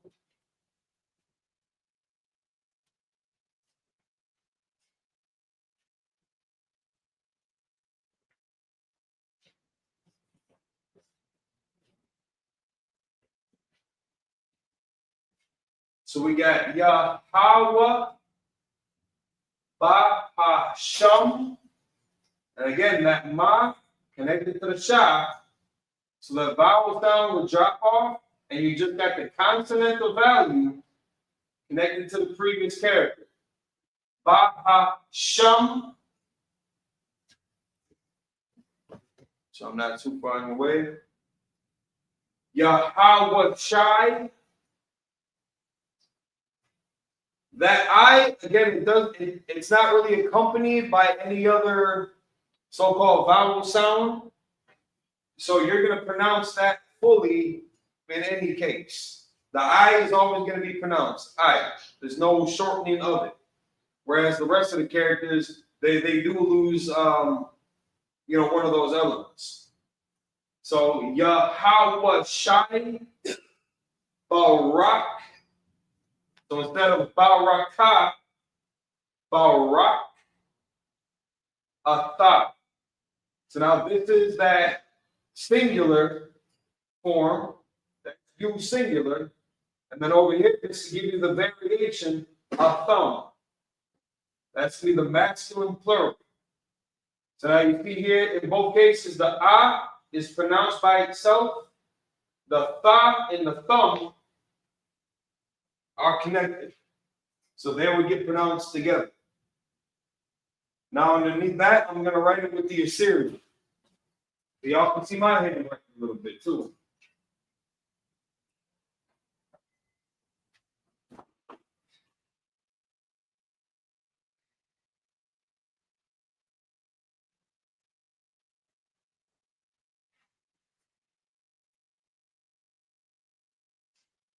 And so like this marker is about on its last leg.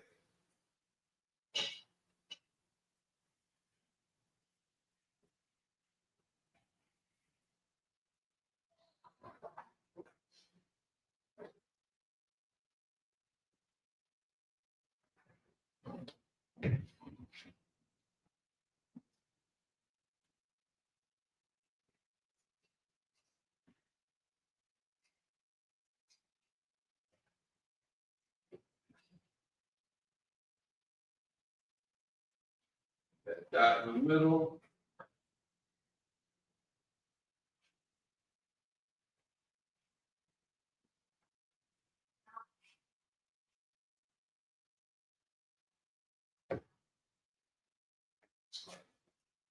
Yeah.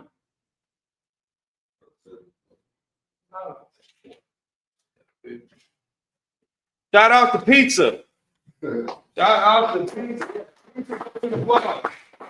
Pizza to the vlog in Milwaukee. I don't know what Sioux Falls pizza is like. If y'all ever get the chance to come join us up here, man, we got you covered.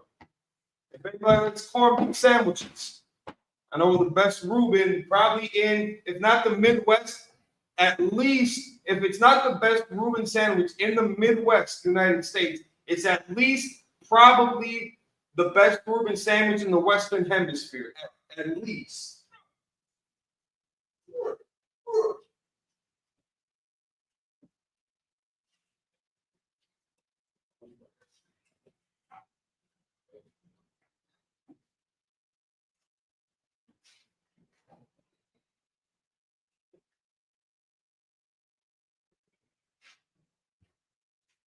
Let me get about y'all way. So now up here with the Yah, somebody might be asking themselves, why is there a step right there? Somebody might be asking themselves, well, what the heck is this? In the Assyrian, that's the Yah. Now, if you look at your sheet of paper, again, mine might be a little bit exaggerated. Everybody's penmanship is going to be a little bit different. But it does just kind of look like a comma. It doesn't stand out really, especially when it gets, in the midst of all these other characters and letters. And so like we normally do not use the word, letter with these. These are letters. These are just empty letters. These are characters because they have character. They have different meanings behind it, different contexts, different applications to it. If you were to ask your English teacher in school right now, what does the letter K mean? She ain't going to tell you. Or he. They're not going to have an answer. But if you were to ask us, what's the Ka mean in Hebrew, we got a whole breakdown for that. Like this, the Paleo Hebrew is a pictographic language. That means that these characters are representations of real world concepts. So that ka, that's the palm of your hand. And those two lines, it's the palm of your hand. The ah, that's an ox head or a bull head. It's on its side though. So imagine these two are the ears, those are the horns, that's the face. The thigh, X marks the spot. The thigh means like to mark something, a symbol. The same concept that X marks the spot. That's what the thigh is. The ha, that's the hand. It's a depiction of a hand, like was a hand like extending out or like trying to, I don't want to say trying to grab, but slack, my fault. It's a picture. It was a picture of the hands up. And that was like praising, behold, kind of an expression. These all have a concept behind it. It's not just a couple of squiggly marks on a page, or as you saw in one of those examples, on a stone. There's context for it. There's application to it. They all can carry a different meaning to it. And when you start mixing and matching the different combinations, each word might even have a different context or application to it, let alone just the individual characters. And again, we're going to learn more about this together when we're studying the Lashawan Qadash every Friday, 7 p.m. Central Standard Time here in Milwaukee. You can look at backdated Lashawan Qadash courses from probably a decade ago by now, depending on what zone might have the older records. When I first came into the school, General Kubal Lamak was teaching the Lashawan Qadash classes on YouTube that we would all tune into, similar to an experience like this that we're sharing. And that was about 10 years ago. He was breaking down Ruth, was the first class that I sat in with the mom. He was breaking down Ruth. So this is how brothers salute each other. Let's make that distinction too. This is how brothers salute each other. Real quick, we'll also get how sisters would salute each other. This is how brothers salute each other, and then how brothers would salute a sister is what we'll get into next, and how a sister would salute the brothers. So if y'all could, if everybody's done with this portion of it, just come off mic, let me know that we're ready to continue, or if you need a little bit more time.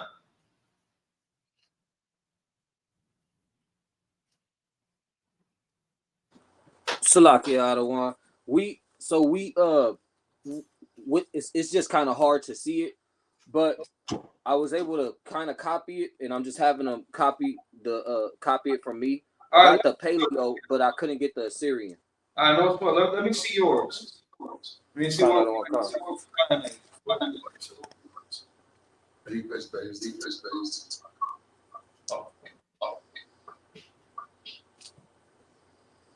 All right. So let's say you're following pretty good there. All right. So the only thing that's not clear is the Assyrian. Khan Adawan, it's just the brightness. We can't see the characters for real. And that's partially my fault too, for I think the marker. It's really about to crap out on this. So let's put a pin in this, and then we'll pick it back up next week. So we'll get a fresh markers for you. I'll see if we can't do something about the lighting, but at least with a fresh set of markers, it might be a little bit more vibrant on board. So we'll pick up there. We'll give you the Assyrian, and then we'll jump back into the salute from the sisters, and it's like to come.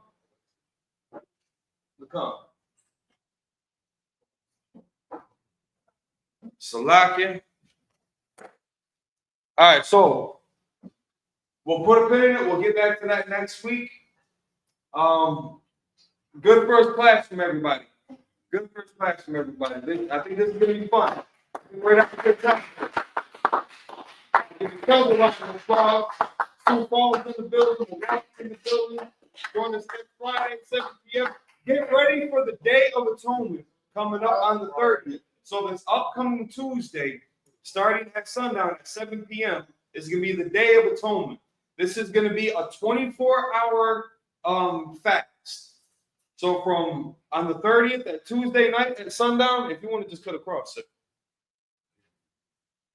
Okay, you ain't teaching. You want to use the headphones as such. It's going to be a 24-hour period of fasting. No food, no beverages. So no water, no little snacks in between, no brushing your teeth and then loading up the toothbrush with a bunch of water and then, trying to slurp that down at night. Don't cheat yourself. This is a day to afflict your soul, to help discipline your body, to not be so reliant and dependent on the carnal world, on food, on sustenance. What the scripture says, man can't live on bread alone. We need to learn how to discipline ourselves. We need to know how, when we ain't got some shit, how to be sensible, how to have our wits about us, how to not break down, how to not get emotional, how to not crash out on somebody just because we're a little bit hungry. You got kids right now in America, in our cities, that probably ain't gonna eat tonight, whose parents ain't gonna eat tonight. And that's an affliction from our oppression. And when things get bad, and as we prepare for Yahweh's return with the culmination of the Third World War, you're going to see a scarcity of food. It's going to be hard to get some of them resources. You're going to need to know how you're going to react to them situations. And things like this help us prepare for that. And even if it's something like, because this can also help in preparation for other things that you might want to fast from. Fasting from TV for a while. Fasting from the internet, from your game systems. Fasting from anything that could distract you, be a potential hazard in your life. Anything that might separate you from the Most High. Even between men and women sometimes, you need that separation. Even between brothers and sisters sometimes, you need that little bit of separation. Sometimes you need that little bit of separation between you and junk food. You and social media. And this helps us prepare for that. So now, for the young men and women here in your house, brother, at your discretion, if you think your children are physically and mentally, but more so physically, capable of going a full 24 hours without food or water, I don't know how old everybody is in there, but the three on your right side, they look pretty young. So for them, I probably, oh, you got another one right underneath your leg too. How old is that boy? Yeah. They're coming out the woodworks. How many you got now? Salaki, I got 6. This one is 4. This is my young man, but Well, the Lord wants you to have kids, 6 more, and then you're probably going to. Khan, I said the same thing. Right, I ain't done. So for you and your son, the other brother in all black now, for you two, this is kind of expect. Full 24-hour period. You're gonna know what you. I won't know. You ain't got to tell me about it either. You're gonna know. That's gonna be between you and the Most High. And whatever angels are out there spying, sending those reports back up. That's also gonna give these reports to Captain Barman. You know what I'm saying? So don't short yourself, and you'll be doing yourself a disservice because there's going to be a shame that comes with you breaking that oath. You might start off very zealous and full of momentum and zeal for it, but something might trip you up. You might have a bad day. If you're able to, also on that Tuesday going into that Wednesday, if you can take that day off. You know, if you work during the day, you don't have to work at night, then you ain't got to sweat Tuesday. But Tuesday, if you're able to, or Wednesday, I should say, if you're able to get off of work that Wednesday, I would do it, especially if it's your first time doing something like this. Because depending on your kind of job, too, if it's a physical, laborious job, you don't want to be stuck out there with no water. It's still pretty warm outside, too. And go ahead. She's capable as well. All right, both sign Christ. I said that for the sister. If this is something that It's a challenge. Then it's like let me put this more clear. This is the high holy day. This is a holy convocation that we are expected to honor and observe. Now, for the young men, for elderly, for a pregnant sister, they would not be expected to hold this up just because of the physical limitations that may present themselves. Anybody who's on medication that needs to consume beverage or food with that medication, they wouldn't be expected to hold this up either. You got the rest of us to do it for you too. We'll afflict our souls on your behalf. So for anybody in your household that you feel is, and if you need counseling on it, if you're not sure, you want to get counsel, you got your connect with Yala that you can call, and you can get he'll help guide you through that. But anybody you feel is in your household that is mature enough physically first and healthy enough physically to go that full 24-hour period, then on Tuesday, right before 7 o'clock. You can join us live too. We're gonna have a big feast. We're gonna eat good. We're gonna make sure that we're hydrated that night before. That's gonna be very important. Hydrate. You want to make sure that you can't stress that enough. Hydrate on Tuesday night before that feast cuts in. Who's ever making that sound with the cup can stop. Yeah, you play too much. We got little people around here too. So yeah, sometimes we got fast from nieces and nephews. But it's important to hydrate. You want to get a good healthy meal in y'all. So you don't want to run through McDonald's fast food on Tuesday night, filling yourself up with junk that you're gonna feel like crap for. That's gonna make you beg for some nutrition, that next day. Fill yourself up with something healthy. Keep hydrated, and then Wednesday night at 7 p.m. when we're ready to break that fast, we're gonna have another feast together. Yeah, I'm gonna throw something at you. I love you. I'm gonna throw something at you, though, kid. Stop sipping on the cup like that. I love you. I throw stuff at you. I'm gonna throw you at stuff. One of the two is happening. On that Wednesday too, when we get ready to break the fast, we're also gonna gather together. We're gonna have another feast afterwards too, and we can share experiences. You can talk about what was hard for you, if it was easy for you, if it was a breeze. We got some young men here in their early teens that have done this before, and again, everybody's circumstance is gonna be a little bit different, but we go through this together. Monday, get ready for General Kathumgabah. He's gonna be breaking down the book of Matthew. What are we on 15? Kathumgabah on Monday. Make sure you tune into that Monday's class too. Well, is it 15 or 15? All right, so General Kathumgabah will be breaking down Matthew 15. Again, Monday through Friday. I believe you know the class schedule already. Monday through Friday, 7 p.m. to 9 p.m. we got classes. Join us as always, as you guys have been so diligently doing too. Give yourself another round of applause for tuning in every Saturday morning during the Sabbath service. Y'all are picking up steam like a locomotive, man. Rock on with it. So with that, we'll let y'all be. So we'll salute out to the brothers, men of Israel, Amagim, which means stand.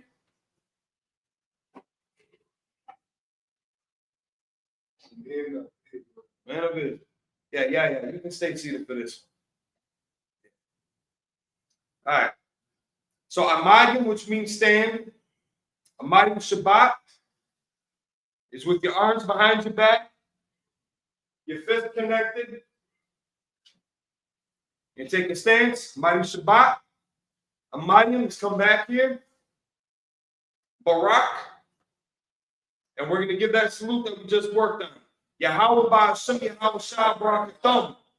We're going to use a thumb because we're speaking to a large group of men here. That's right. And you would look around. You would take that time kind of look around because you're saluting the other brothers in your household too.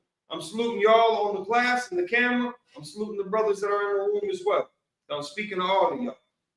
Yad Matah, which means hands down. So now we will turn to the sisters. At this point, sisters, Amaki, which means stand. Men of Israel, Sar, which means turn to the sisters. Men of Israel, Amadi Shabbat. Sisters, the sisters can stand. Like, yep. also want to have hands The water for the correction, slack it. So for the system is normally standing with their feet together, head slightly bent forward. Your right hand is going to be interlocked with your left hand. Your right hand on top, your left hand underneath. Yep. And then just add about your chest height. All right, so Menavir, the bot, we're already here. Amadium, Barak. Now everybody can repeat after me. This is the salute for the sisters. Now we're going to go from the men to the sisters, and then the sisters can repeat it back to the men. So for right now, just the brothers repeat after me. Yahweh, Shamar, Ayel, Athan, Bahasham, Yahweh Shai. Now the sisters repeat it back. Yahweh, Shamar, Ayel, Athan, Bahasham, Yahweh Shai. Now what the sisters had said is the Most High watch over you and the name of Yahweh Shai. Yahmatah, hands down. Pastor Smith.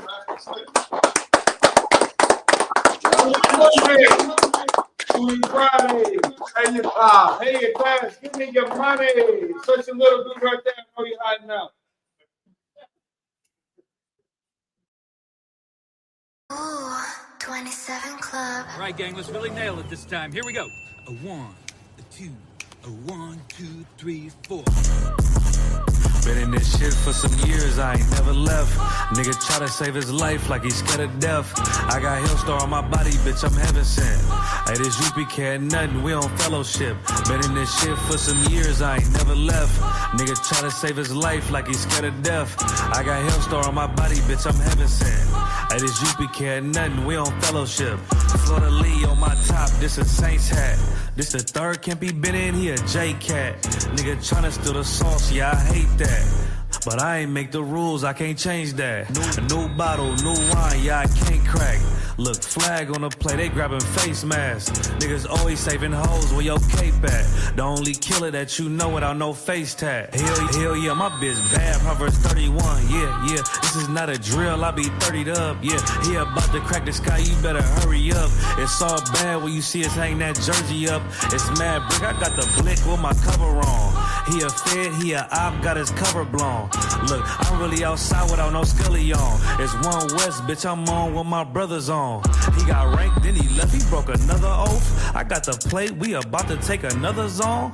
They was sleeping on a team, now they comatose. Left his brother out to dry, I guess he